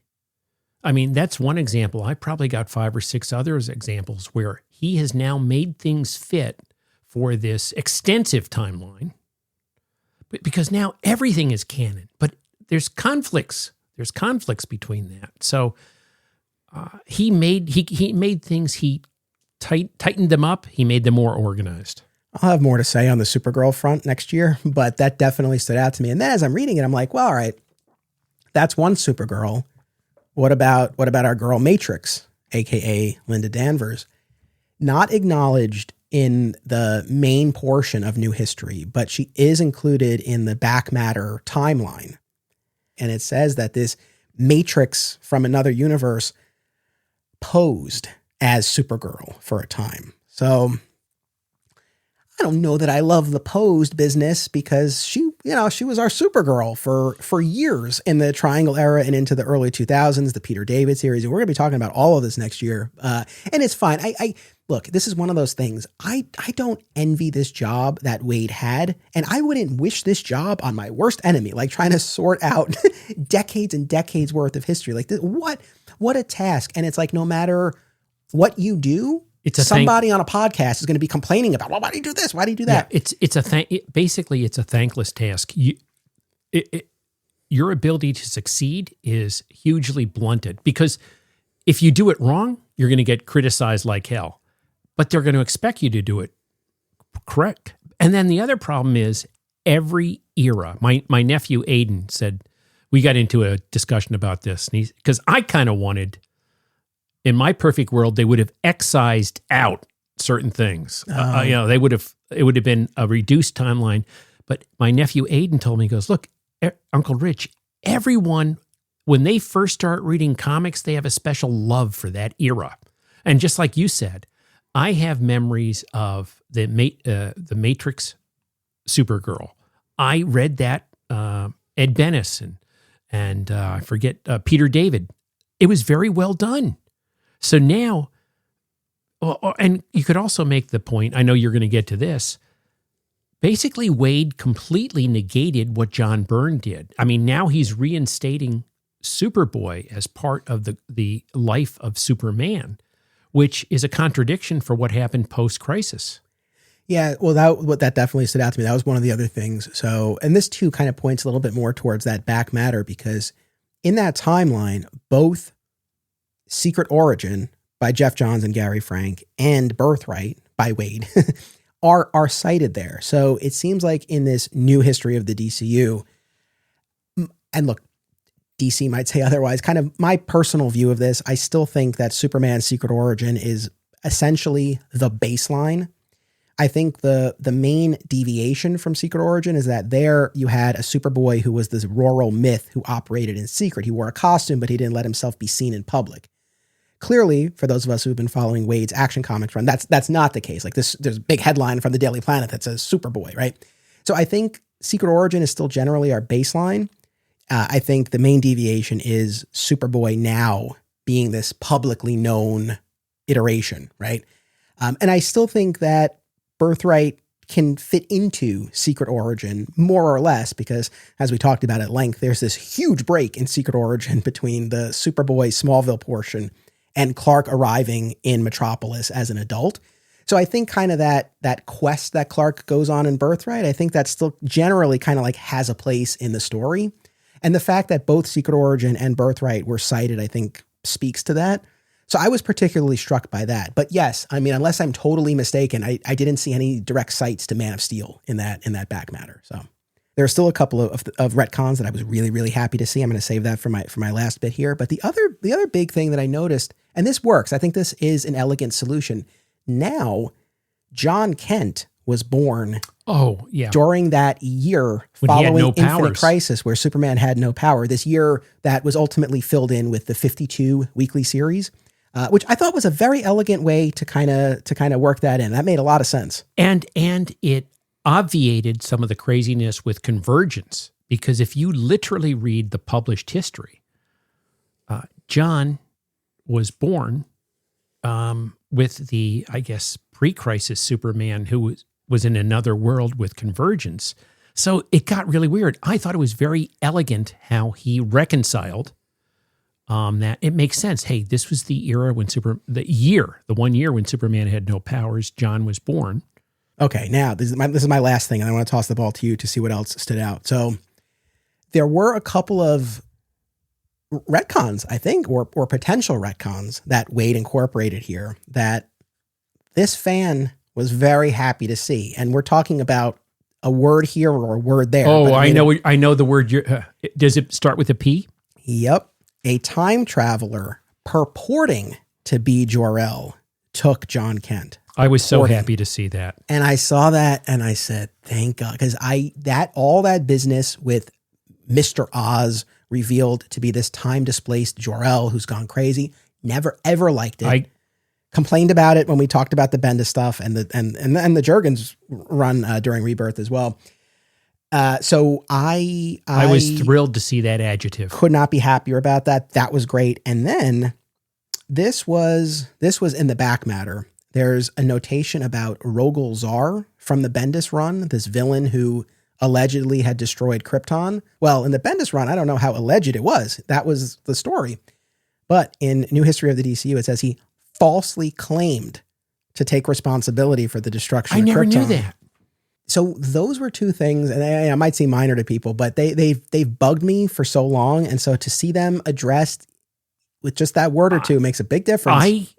I resented the whole Mr. Oz thing. The scarred Jor-El, that was the antithesis, and the you couldn't go further away from how I envisioned Jor-El.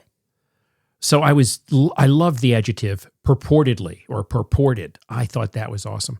The other tiny point I noticed that I liked was I noticed, I think in the footnote, the back matter, as you called it, or maybe in the book itself, they kind of placed Krypton's explosion just after Martian Manhunter arrived on Earth, which I thought, oh, that's pretty intriguing, And it allows them to work in this kind of sliding timeline.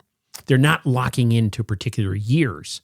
But I found that intriguing that they're, just after Martian Manhunter arrived on Earth, the next drawn event was Krypton exploding. Yeah, absolutely. Yeah, I mean, I think overall, one of my final takeaways, and we've already been talking about it, is just kind of how inclusive this was. Now, yes, I cited a couple of instances where there's a bit of retconning going on, but there too, it's not like, Rogol Zar was just wiped away, right? So there's still an incorporation there. So yeah, overall, this was inclusive. And I think your nephew hit the nail on the head, right? Because this is something that we've all experienced, and I've become more aware of this over the course of doing this podcast, hearing from so many people. It's very true. Any story, any era, it is somebody's first, it's somebody's favorite. I spent a lot of time avoiding the New 52 or bagging on the New 52, finally came around and read a lot of it and really enjoyed a lot of it. And there are people, because I've heard from them and I've seen their posts online, like they got into this with the New 52. They have love for it. So yeah, I'm glad that wasn't just ignored in something like this. I think there's a place for everything. Yes, again, it makes for quite a dense read, but I'm glad that overall that was the approach, as opposed to just kind of picking or choosing. Was there anything else specifically that really stood out to you, Superman related or otherwise? I also have come to like, I didn't think this at first, but I liked how he referenced the JSA. Like, hey, they were working, they were active during World War II and through the 40s. And then the McCarthy hearings came. And then shortly after the McCarthy hearings, they went to Ragnarok. Well, you know what? That really explains why there was no published material for so long. He used the time in Ragnarok in another dimension to rationalize or reconcile while there were no stories about them. I thought that was well done. I like the brand new things Waid did with the Justice Alliance. That was never a team anywhere, but he did have that team in the mid-50s, and he even said the now defunct Justice Alliance. It ties in with what he's doing right now with Captain Comet in action. There were things I never knew. I don't know where he cherry-picked this or grabbed onto this, but he says that Wesley Dodds financed the Black Hawk Squadron. I never knew that. I liked how he'd said, you know, when Robin first appeared, this young boy with a bulletproof yellow cape. Okay, that makes sense. You're not going to endanger a child that way. He did honor what John Byrne had done with Wonder Woman, kind of saying that Hippolyta was the World War II Wonder Woman. Yep. And that kind of rationalizes why you've got a very youthful Wonder Woman now. She's not an immortal. They did completely lean in to the fact that Barry Allen is a comic book enthusiast. Yeah. I mean, they got meta at the end. So for me, I enjoyed parts of this. Again, it was very dense. I thought some of the artwork was awesome. I mean, Ordway, Monkey, Porter, some of their stuff was extremely good. I noticed, though, that he kind of short shrifted. There's only like 3 pages for the future. And I thought that was deliberate. Like, hey, I don't want to paint myself into a corner. Yeah. Yeah, for sure. I mean, look, we could have done a full episode on this and talked about everything for 2 hours, but I think this segment served this episode well, and we really zeroed in on what stood out to us the most, and also, too, those most Superman-specific items. Anything else you want to say before we end the segment? No, I've covered everything. Thank you, Rich. Folks, we're going to take one more commercial break, and after that, our final segment with Scott Honig, all about the recent Krypto miniseries, the Superman Red and Blue 2025 special, and the Hero for All Treasury edition. We'll be right back. My love of the TV series Smallville is well documented, and there's one Smallville podcast that's always at the top of my queue. Always Hold On to Smallville, hosted by our pal, Zach Moore. Zach and his guests bring tremendous insight, passion, and humor to each and every episode, and the podcast continues with more great Smallville and Superman talk now that their series rewatch has concluded. Listen wherever you get podcasts, and keep an eye out for the other shows under the Always Hold On To banner. As a Superman fan, have you ever wondered what would happen if a person who knew barely anything about comics decided to absorb hundreds of Superman stories from all eras and media? Robbo is that kind of person, and that's exactly what he's done on a new show called This Podcast Will Never Die. The first season, called Superman Will Never Die, starts with all the unexpected ways the Man of Steel stood out from the pulp heroes on the newsstands in 1938. Listen and subscribe to This Podcast Will Never Die, and you'll never look at Superman's trunks the same way again. We love digging into epic comic book runs, but what about the art of the single issue? Single Bound is a new podcast series hosted by married couple Amy and Logan as they review single issues of comics. And if the title also makes you think of Superman, you're not alone, as the Man of Steel is Logan's favorite character and a regular topic of discussion on Single Bound. Listen and subscribe on Spotify and YouTube, and follow the show on Instagram at Single Bound Podcast. And finally, joining me to discuss the miniseries KRYPTO, The Last Dog of Krypton by Ryan North and Mike Norton, Superman Treasury, Hero for All by Dan Jurgens and Bruno Redondo, and the Red and Blue 2025 special is returning guest Scott Honig. Welcome back. Oh, thank you so much. It's been a minute, but I'm always thrilled when I get the proverbial call to hop on the mic. So we have 3 pieces to discuss here. I guess my question is, do you want to hear me praise first or rant first? Because that will determine where we start.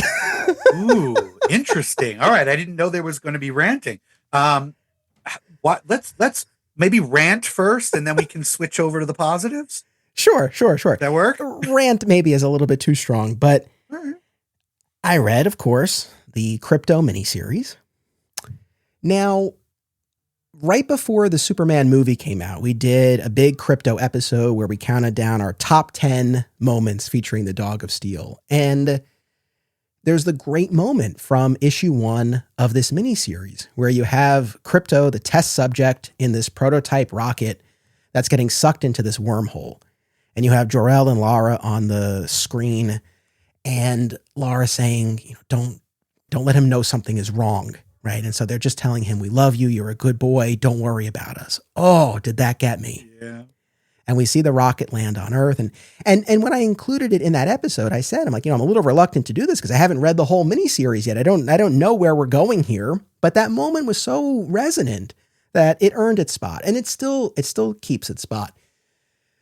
But man, this miniseries, multiple issues included content warnings about animal abuse. And we have an entire second issue here where KRYPTO has been taken in by a young Lex Luthor who's just slapping him around and caging him. And it's one of those things. It's not like I'm inherently opposed to a sad story. And in fairness, this miniseries, of course, ultimately has a happy finish where KRYPTO finally reunites with Clark. But like those 3 issues in the middle were just very bleak. And they put this poor dog through the ringer in a way that I just didn't and couldn't really find enjoyable. As beautiful as the art was, it was just the subject matter was not something that I was seeking from this particular reading experience. So again, maybe not so much of a rant, but I definitely hit a roadblock in terms of my enjoyment of that miniseries, particularly for those middle 3 chapters. I can totally understand that. And I wouldn't blame anybody for having an aversion to the miniseries because the instances, as you say, of animal cruelty. At best, Lex neglects him. And at worst, he's really quite abusive. Maybe it's because I'm not a pet person. I've never really been a pet person. I don't particularly like seeing animal cruelty or violence against animals. I really hate that. But I don't have those same feelings that a lot of people have for dogs, for cats. They get all lovey-dovey and they consider them, a member of the family. Again, if that's you, I get it. I get it. And love your dog and be happy. I don't have that gene in me. So I didn't have as strong a reaction to those issues. But what I did react to was more like, it just doesn't feel necessary. It didn't feel like a necessary part of the story. In fact, it felt so convenient. And I mean that in a sort of, contrived. Like, I loved the first issue because I don't remember any time where we've really had KRYPTO's Kryptonian backstory explored in that way. And I kind of expected that it would continue that way. Obviously, then he's rocketed into space, and so that's not possible. But coming to Earth and seemingly having this very convenient path towards Smallville, Kansas, where he first, hides out with Lex Luthor. Then he ends up in the woods. He meets another dog, or he meets this girl in a cave who's wandering through the woods. And then he meets another dog and a group of kids and just sort of wanders over the Kansas border eventually to find his place with the Kents and with young Clark. Obviously, that's where he has to end up. I just felt like the Lex piece was so contrived, like it shouldn't have ever entered into the KRYPTO story.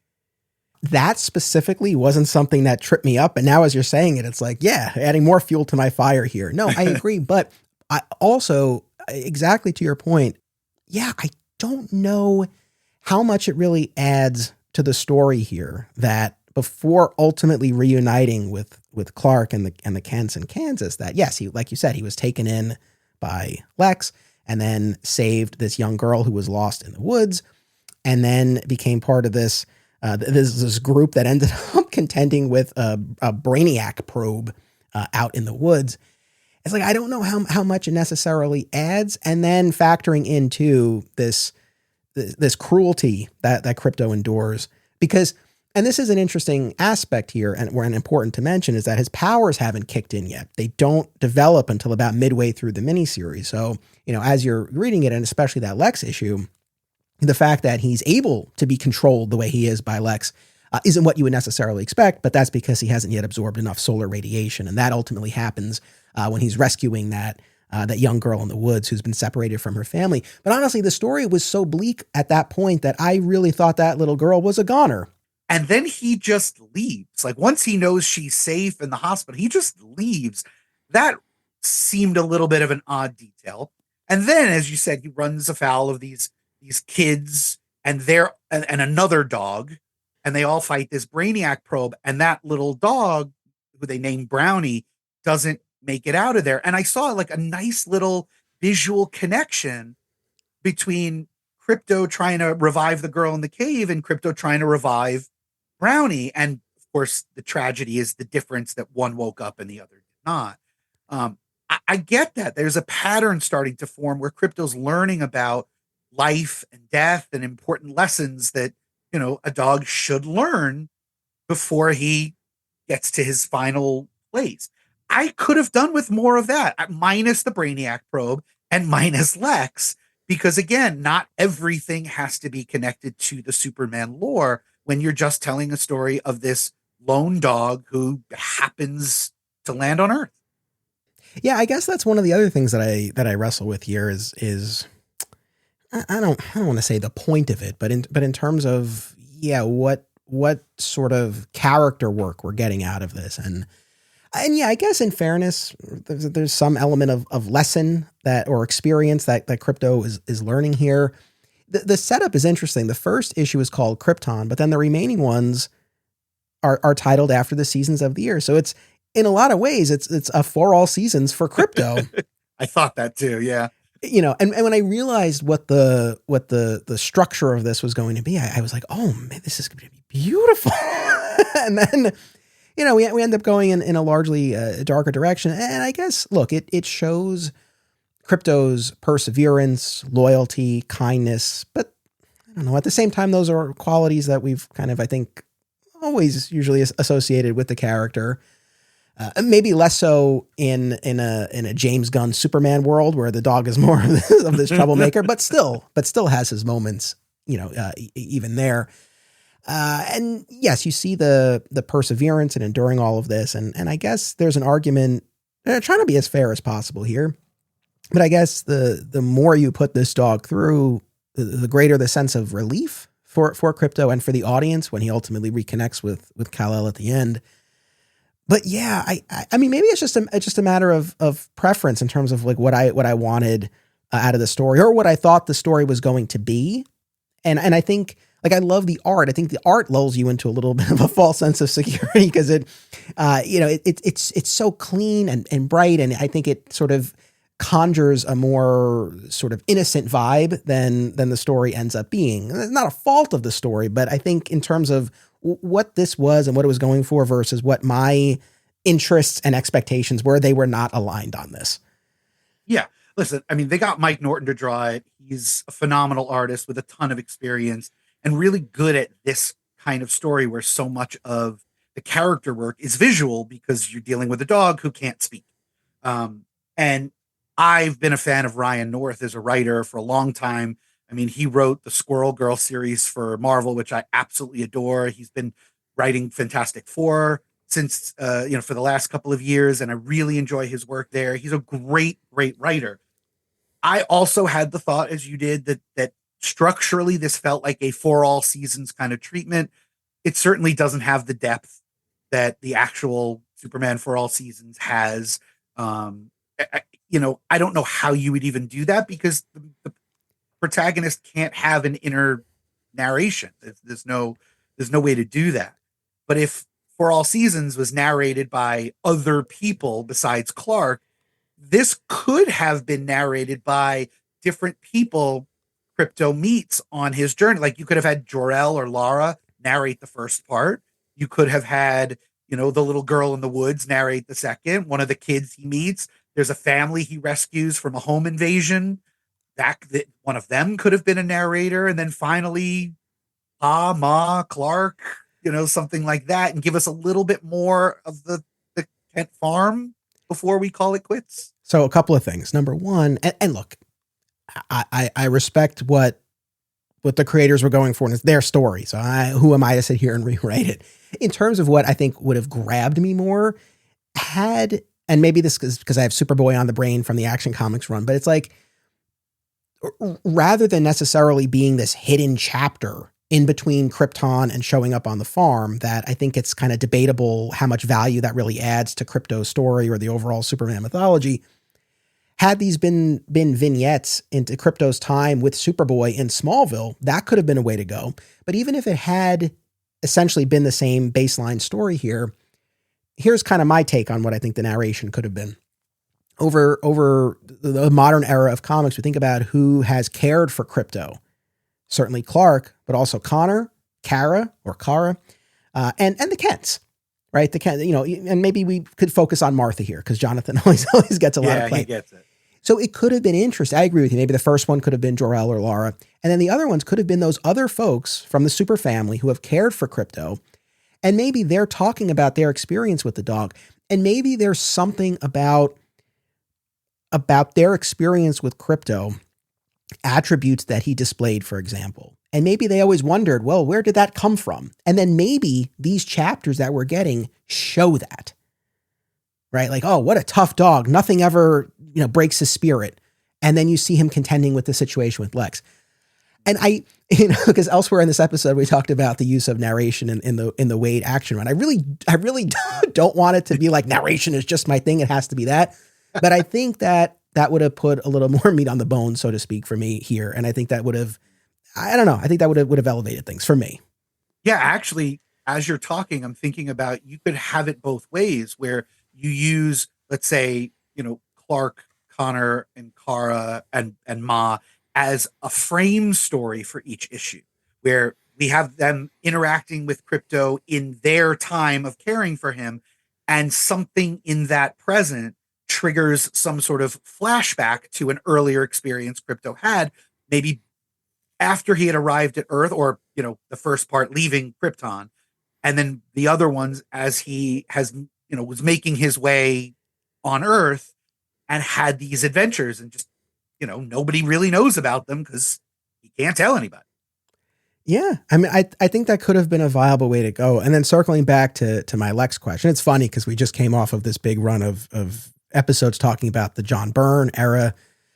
And of course, this issue we kept coming back to of Lex's depiction specifically during that time. And, I continue to hear from fans who really love the Byrne iteration of Lex. I love the evil businessman CEO version of the character. But yes, I like a Lex who has some humanity, some potential for redemption, even if it's never fully realized. But I kind of like that there.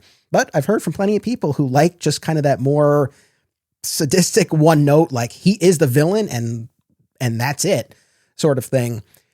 And maybe this is just, an extension of that, but I look at young Lex, and to an extent, the idea that this is how he would treat a dog, or this is how he would think you should train a dog, and how you would instill obedience is not through reward, but through punishment, especially knowing the rough upbringing he had in Smallville with the alcoholic father and all of that.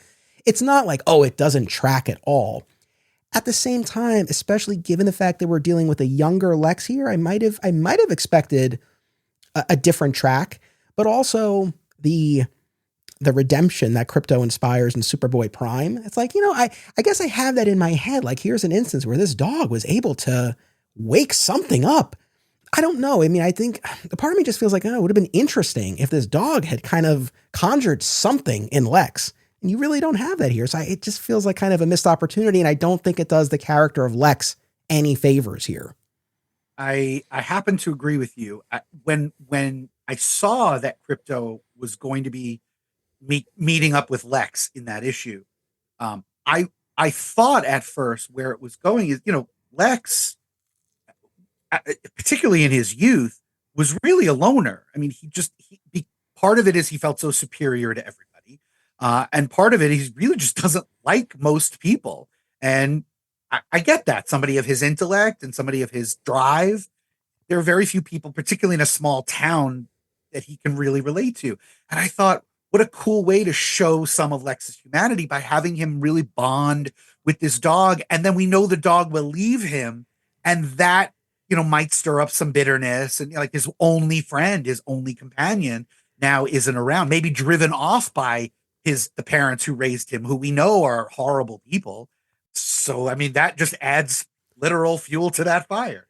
And then the other thing about that, if there had been more of a connection between Lex and Dog, as he calls him here, yeah, if then adult Lex later recognizes Dog as Superman's pet, that's just further reason for this animosity. Like I said, I just can't shake the feeling, at least for me. I think that, these would have allowed me to get more out of the story, some of these tweaks that we're talking about. I totally feel it. Look, I enjoyed it. I didn't not enjoy it, but I felt like you did, I could have enjoyed it more if there had been just a little bit more depth, a little bit more substance to it. I will tell you, if we're ready to switch over to some positive. Yes. There was one thing in the beginning of the story that I thought was one of the coolest things I've ever seen in a comic book. Not ever. One of the coolest things I've seen in a very long time in a comic book. And it had to do with the lettering. There was something going on in the lettering in that first issue where when Jor-El and Lara are talking to Krypto, the letterer seems to use a different font inside the balloons for the words that a dog would actually understand. Like there's one font for their dialogue overall, but if they hit on the word Krypto, his name, he recognizes it. If they say leave it or release, right, a command that a dog would know. You're a messy beast. Come on, Krypto. Good boy. You're a good dog. And the end when he's leaving in the rocket and they're trying to comfort him. You're the best and we love, and they're about to say we love you. And then when he arrives on Earth, that continues because some of the first things he hears are stupid dog and damn dog. So those would be things that a dog would understand, these isolated little phrases. But all the other dialogue, he's got no idea. And then somewhere early in that second issue, that trend just stopped. It just ended. And I was like, that's such a brilliant way to tell a story from a dog's perspective and still have us understand what everyone's doing around him. I wish they would have continued with that throughout the miniseries. I agree. And I had the same thought. It's funny too, because generally speaking, I'm not one who's an advocate of quote unquote synergy, but there is a part of me that says, I mean, clearly the fact that we have Krypto in the movie, I'm sure was a big part of the reason why we had this miniseries at the same time, but tonally, I don't really feel like there's much syncing up there. And this is one instance where I say to myself, boy, maybe it would have been cool to have a Krypto-centric miniseries that like you could just automatically give to someone who liked the movie. And audience members might disagree. This is not if someone came to me like, oh, Krypto in the movie was great, I would not give them this. It doesn't feel like the same Krypto. I mean, Krypto, to be fair, wasn't just in the movie. I mean, he was one of the breakout stars of the movie. And so many people I know who really, they're not huge Superman fans, but saw the movie because it was a moment in pop culture and came out saying, I love that dog. I love that dog. I agree with you. I don't know that I'd necessarily give them this. There are some other isolated stories, many of which you talked about in your, Krypto event. But yeah, I wish I could say that this would be one because it came out right as the movie was sort of in the zeitgeist. And yeah, I don't think I would. Yeah. Look, maybe I've just grown to love Krypto so much. I just didn't want to see him put through the ringer like this. Maybe that's all it comes down to. I get it. All right. Can we jump to Red and Blue, this Red and Blue Sure special? So we did a whole episode on the original Red and Blue miniseries a while back. If anyone hasn't listened, I encourage you to check it out. I was late to the game on that anthology miniseries. I was kicking myself when I finally sat down and read it. There were some truly standout stories from that, and I was very excited to see that they were doing this 2025 special. I hope that this anthology format gets resurrected, whether it's through one-shots or miniseries, because it's a cool way to get these short stories from a variety of creative teams. And of course, you have the red and blue coloring scheme, which gives it a distinctive visual look. So there was a quartet of stories, each 10 pages in length here. So we had Priceless by Paul Dini and Mirka Andolfo, All the Time in the World by Michael Walsh, Out of the Ordinary by Dan Abnett and Caitlin Yarsky, and Red Letter Days by Rainbow Rowell and Kian Tormey.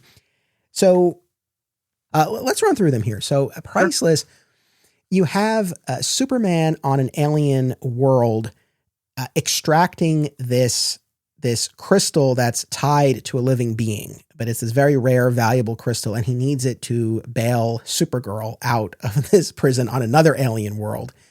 She's been locked up for causing trouble there. And here's the interesting thing about this one.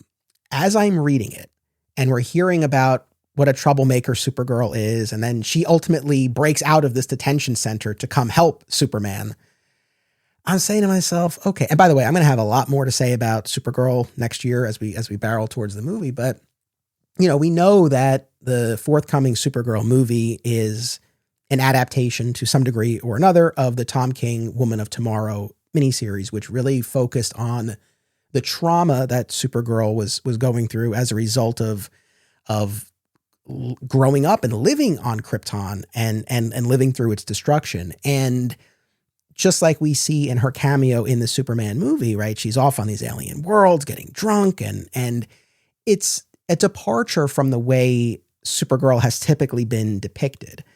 Again, it's very interesting that, you know, there's comic book basis for this depiction on the big screen, but it's, you know, very limited, yet that is the basis.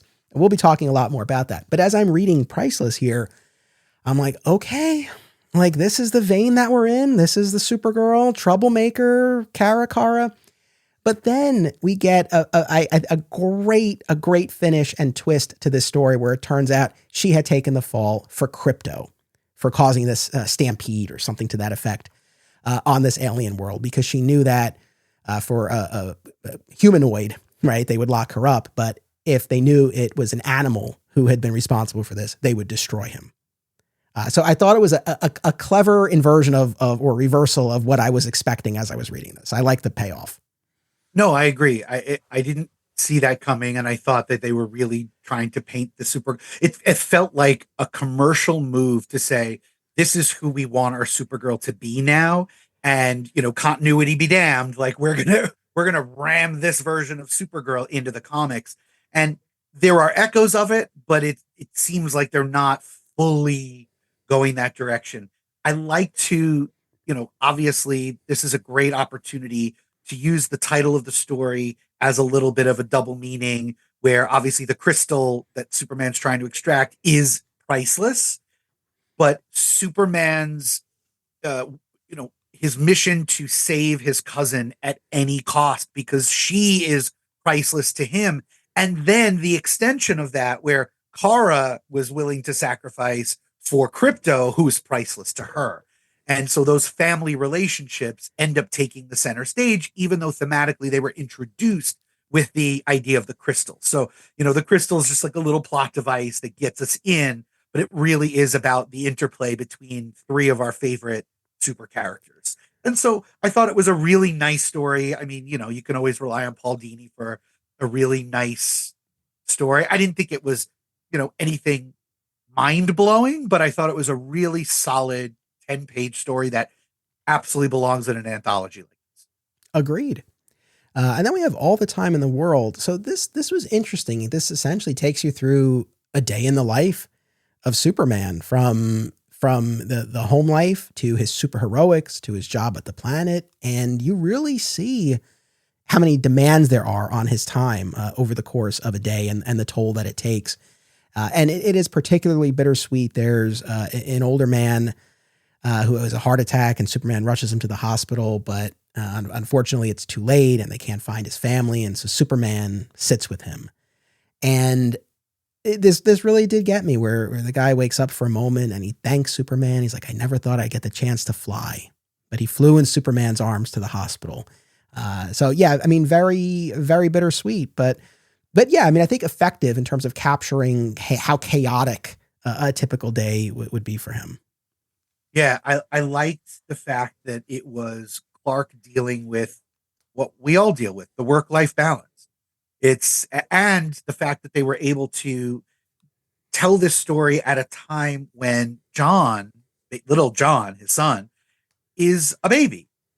Because I don't like, we really didn't get a whole lot of that part of John's life. I mean, when that Superboy was introduced, he was about 10 years old, and we were just sort of told that he had been their child. And of course they did other things to him and aged him up to, we're not gonna go there yet. We will get there, but not yet. And so we miss so many of those experiences of John's early life. And I like that this was a story that took place firmly in that space, even though John doesn't do very much. I mean, he's just there as a baby, but it's him and it's Lois and doing the night feedings and trying to balance being reporters, but being, completely exhausted from caring for a baby, which I know you and I have both been there. We're still there in many ways. And just trying to figure out how you're going to have a life and also be a parent. And that's what this was, just with Superman. And so I related very much as a parent, because that's what we do. Yeah. And then the third story here, Out of the Ordinary, we have Superman stop this invasion of alien robots, it seems, in this remote Canadian village of 240 people. And he ends up sticking around, and he grants an interview to the town reporter there and goes with her to the diner and sits down and talks and explains how he has a civilian life, a quote unquote ordinary life. But that's what seems the most extraordinary to him, and articulates what we've been talking about, especially in all these Burn episodes, about how that person he is when he's not in the costume, that's who he really is. And Superman is the secret identity. So I liked how relatable Superman was in this.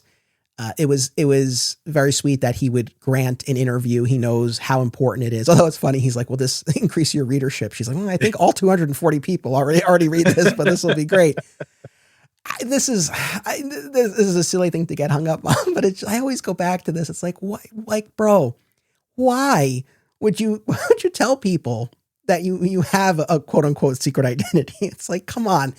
One of the ways in which this doesn't fall apart is if people don't think you are walking among them. Don't go out there and say it in an interview. See, okay.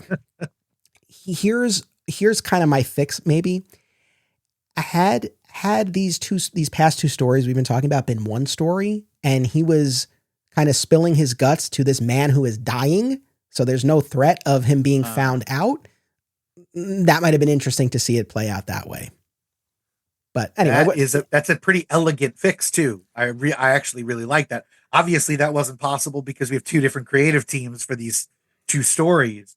I have to tell you, so Out of the Ordinary was my favorite of the bunch. It was my favorite of the stories in this. I like when a story can address a sort of common perception of a character and then flip it. And not that this hasn't been debated. I mean, you've debated it on the podcast many times. I've certainly debated it with other friends who are into Superman. Is Clark the real identity? Is Superman the real identity? Which one's the mask?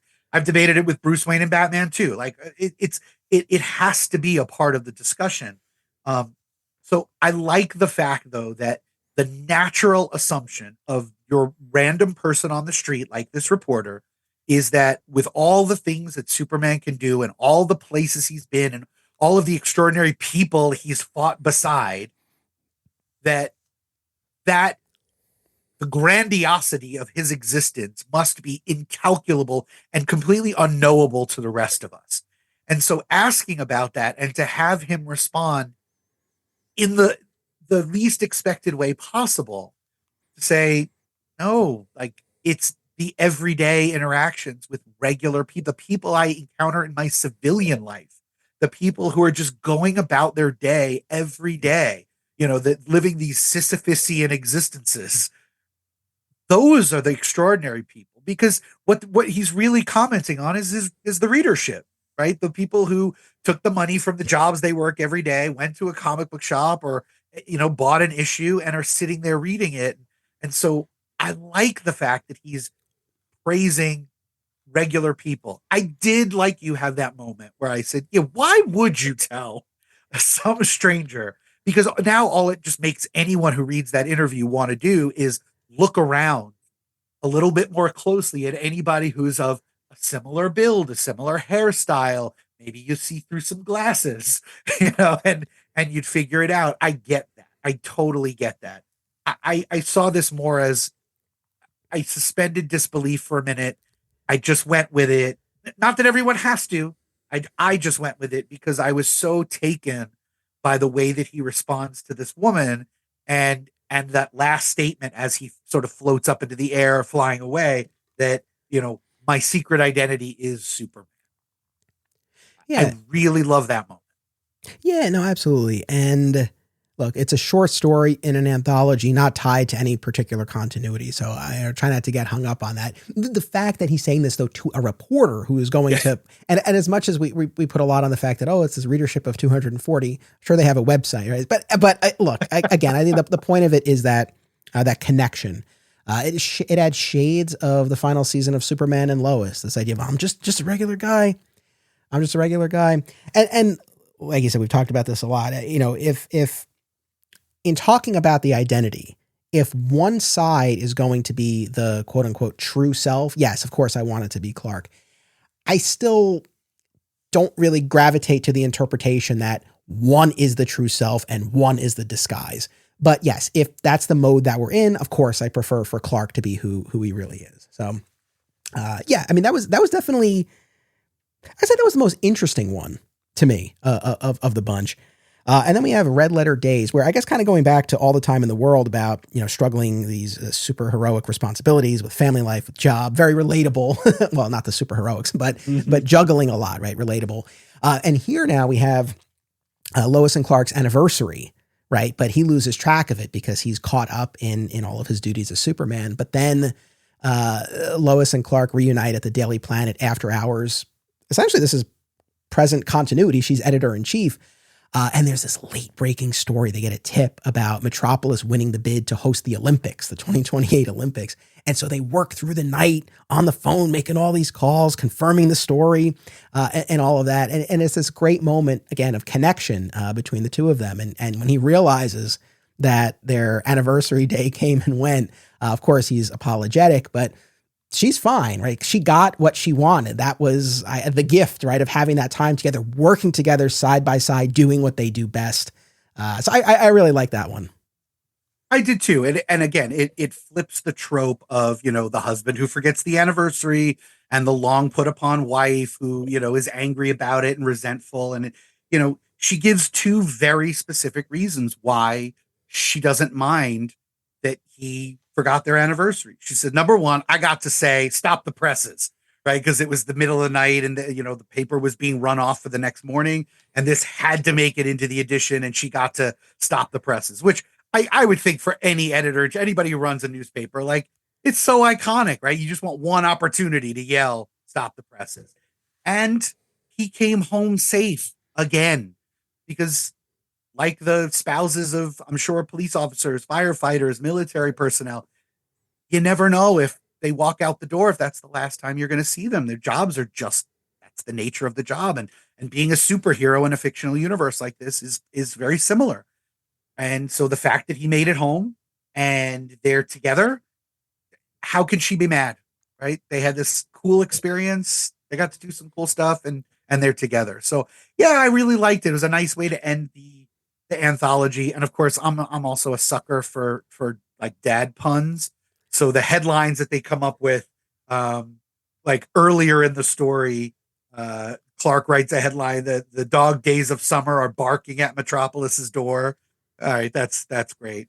And then Metropolis goes for the gold in 28, with the bid for the Olympics, which, by the way, I hope is a storyline that they'll continue with in the mainstream comics as we head into this next, sort of Olympic cycle. I would love to see them, do the Olympics in Metropolis and let there be some sort of crisis that takes place at the Olympics. And that would make for a great story. All right. Last but certainly not least, and we're a bit behind the ball here, but this came out over the summer, this Treasury edition, Hero for All. Now, how did you read this? Did you read this digitally on the app, or did you get the actual treasury size comic? No, I read it on the app. Okay. So I actually picked up the treasury sized physical edition at Fat Moose Comics in Whippany, New Jersey. I was there a little while back picking up the Deadpool Batman crossover issue, which we talked about on the Patreon show. And this was one of the other things I grabbed that day. It's funny. There's obviously a novelty aspect of a treasury sized edition, but it's one of those things that's just like awkward to hold and read. But I got myself into a good position, and it was really striking to see the art in such a large format like that. Although, funny enough, so I already recorded this. This will be hitting the Patreon show in December, but I did an episode with Tim Bruns, who was just on the show to talk about John Byrne, about Wednesday Comics. The Wednesday Comics Initiative, they recently republished the hardcover edition, which is even taller than a treasury size comic. And so head over to the Patreon next month. I'll talk about how challenging it was to read that hardcover edition. But I just want to imagine you like literally sitting on a New York City subway with one of these giant books in front of you and just see people's reactions. Yeah. It was really something, but I really enjoyed this. What did you make of this? I did. I enjoyed it as well. I mean, you got Dan Jurgens writing, so obviously a Superman legend. And then Bruno Redondo, who is not long off of his incredible Nightwing run, where if you saw that and didn't fall in love with his art, there's something wrong with you. He's an absolute master. And then, of course, we get a couple pages in the middle where Dan Jurgens hops on art for this sort of montage sequence of walks us through Superman's career very, very briefly. Look, at its core, Superman fights a giant robot. That's never not fun. Never not fun. Then there's a series of flashbacks, what seemed to be flashbacks, that confused me at first because they leave it a little bit nebulous as to exactly what happens when he fights this robot. He sort of flies inside the robot and hits it into the bottom of a body of water, and he's down there. And then we're just sort of thrust into this seeming memory of, a Smallville childhood playing soccer with Pete and Lana and Lex and Kenny Braverman. Happy to see Kenny around. That's right. And it leads to, of course, there's a tornado coming because it's Smallville, right? So you're in Tornado Alley, and Pa pushes Clark into the shelter and is killed in the tornado. And I was thinking, okay, this is clearly not in continuity. This is a version where Pa dies. Certainly not the first time we've seen that. This is just a different way to explain it. I also was wondering what Lex was sort of doing there with a group of friends, because that didn't seem typical, but he was also off to the side, not really engaging. So it had me going at first. I was really into it, fully engaged. I just wanted to see where it was going to go. So yeah, I really enjoyed it. I'll stop sort of summarizing so we can sort of talk about the initial reactions, but I was really, really enjoying it. Yeah, I mean that's so it's interesting because I had the same initial reaction with the pod death, but then I caught myself because I'm like, no, what we saw in the opening pages, we saw Lois and Clark entrusting young John Kent, right? This is not the John who had been aged up, to Jonathan and Martha, right? So it's like, okay, something's amiss here, and so Earth is the target of this alien invasion, and Superman is off the board for most of it after that initial encounter with the robot. And whenever we check in with him, he's reliving these experiences that don't line up with our understanding of Superman's history. You mentioned this, certainly the Smallville business, but he and Lex are friends in adulthood, and Lex is the one who gets Clark to leave Smallville and to take a job at the Daily Planet. Lex and Lois are together and have two sons, John and Lex Jr. Clark ends up over time as the editor of the Daily Planet, seemingly is not Superman. So we're clearly being presented with this alternate history. He's got a full beard. Yeah, the beard. And it turns out ultimately, right, that this is a form of psychological manipulation to keep him out of the battle. And the invasion, this was the other aspect of it that I was very pleasantly surprised by, that the invasion is led by none other than Maxima and Cyborg Superman. Now, You might say to yourself, well, of course Anthony likes it, Reign of the Superman. I've said this so many times, but I feel like Cyborg Superman, not unlike Doomsday, is one of those characters. It's like a law of diminishing returns. At a certain point, it's like, oh, this guy again. But for whatever reason, maybe it's because it was under the pen of Jurgens. I don't know. But I think it was more so the pairing with Maxima that I said to myself, that makes a lot of sense, right? Maxima's whole thing is she wants Superman. She wants them to be together and to produce offspring and to rule together. So if she can't have Superman, well, who's the next best candidate? So it makes sense. So I was pleasantly surprised by that. I guess what question I have, and not to get too in the weeds on the psychological component, but it's like, I'm curious. It's not like Superman was presented with his heart's desire and it kept him content. Right. So I'm curious, but at the same time, it's not like, oh, he was being outright tortured. It was just kind of like a weird variation of the life that he lived, these points of departure that, weren't initially jarring to him, but over time, realized, okay, something's a little bit amiss here. So, yeah, I mean, I don't know. I don't know how we account for how the telepath who devised this, like, landed on that, on that specific configuration. No, I definitely had a couple of moments where I went, are they pulling a for the man who has everything kind of a thing, right? But it had slight shades of that. But whereas that story, as you said, gives him his heart's desire, so he'd be so reluctant to leave, even if he sensed that something was wrong. Why would he ever want to leave that?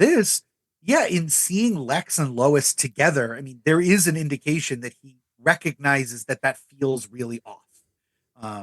There are just some parts of that series of memories where he has this feeling like, I don't think this is the way it's supposed to be. And of course, that's what leads to him sort of breaking out of the trance. So yeah, I'm trying to figure out what Maxima and Cyborg Superman must have been thinking. Maybe it was just all hubris, thinking we don't need with our power, we don't need that much time to take over the world. Look, they destroy the JLA Watchtower. They destroy the Daily Planet building, which to me seemed like way bigger deals than you would find in a one shot like this. Like, that seems like those both seem like things that would happen in like the new DCKO line wide event where, like, oh my God, these fixtures of the DC universe are destroyed. Now, towards the end, we see them rebuilding both places. And with their, with the superheroes' combined powers, I'm sure it wouldn't take a whole lot of effort or time to fully restore them. But still, like, it's pretty jarring to see the Daily Planet globe just exploding into pieces. It's beautifully drawn, but it's pretty jarring. Yeah. Well, like you're saying, if this had been an event miniseries in the mainline DCU, or if this had taken place in the pages of Superman or Superman Unlimited, yeah, I mean, I would have totally bought it. Like, there was a lot of meat on the bone here, way more than I was expecting. And yes, along the way, you see this twisted version of his history, but then when he wakes up and Dan Jurgens takes over the art chores for that sequence, you see his life as it actually was play out. And you get all of the key moments that if you were a new or lapsed Superman reader and you picked this up because you were so excited about James Gunn's Superman, you would have a great time. You'd get caught up. So it serves that function, but it's also a really solid story on its own. And so the fact that it was able to do both of those things, I was very pleasantly surprised by that. Totally agree. There were a couple of moments too that for me just put it over the top. And to honor one of your other sponsors, the oh yeah moments that I really like. The reveal of Maxima and Cyborg Superman. I wasn't sure who was behind this, and then they showed up, and like you, immediately I was thrown back into that Triangle era. And by the way, for the listeners who can't see Anthony right now, he's wearing his Triangle era shirt, which I love, and I'm going to ask you where you got it later. But it's a secret, actually. Seeing Maxima and Cyborg Superman, maybe it's because that was the era that I started reading Superman into. It just, I just enjoy it. I just like seeing those characters. There's a great moment where Lex in the present joins the fight, and he's in the classic green and purple battle suit, and he just punches out Cyborg Superman literally from off panel, just throws a massive punch. And I was rooting for that. And then, of course, there's a moment where it's a big spread where like the entire Justice League, who had all been taken out, Maximum Cyborg Superman don't realize that Superman had freed himself and had revived all of the JLA and some assorted, allies and stuff. And it's just beautiful spread. And I found myself really kind of cheering for those moments. So, for a story to be, as you said, such a solid story with this beautiful artwork from both artists who worked on it, and then to give us those extra moments. Yeah, I just had a really, really good time with this. And so much so that I want to go get the actual Treasury edition and see it in that large scale. Maybe I'll read it on the subway. Yeah, I mean, if you track down a copy, I do think it's worth having in that format, just to see the art presented that way. Anything else you want to say about this or any of the other things we talked about? I mean, I think we covered it all. I mean, I'll say overall, like, I really enjoyed the homework. They were things that I was going to be picking up at some later point, like the KRYPTO miniseries I would have gotten in trade form, which I still will. And wherever the red and blue special and the Treasury edition end up, I'm sure they'll be in some trade somewhere down the line. I would have encountered them there, but to be able to check them out and just have like a nice sampling of some modern superhero comics was really enjoyable. And of course, the anticipation, looking forward to getting to talk to you about them is always a treat.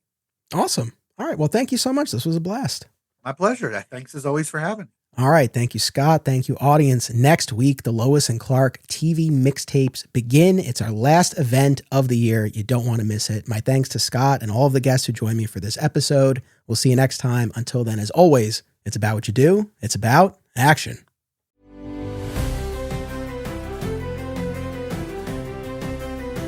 This podcast is an affiliate of BCW Supplies. The next time you need to restock on comic book bags, boards, boxes, and more, be sure to use promo code FSP to save 10% on your order. That's FSP for Flat Squirrel Productions. It helps support the show too. Thank you. By popular demand, Digging for Kryptonite merch is now available at our TeePublic store. Visit the link in the show notes to get your DFK shirts, hats, mugs, and more. Support the show and receive exclusive content, including the spin-off podcast Beyond Metropolis, by becoming a member at patreon.com/Anthony Desiato. My sincere thanks to all patrons. Please subscribe, rate, and review today via your platform of choice, and continue the conversation by joining us on social media. Flat Squirrel Podcast is also home to another exciting episode in the Adventures of Superman, now covering the color era of the classic George Reeves series. Subscribe today. Digging for Kryptonite is a Flat Squirrel production. Key art by Isaiah Simmons and theme music by Dan Pritchard.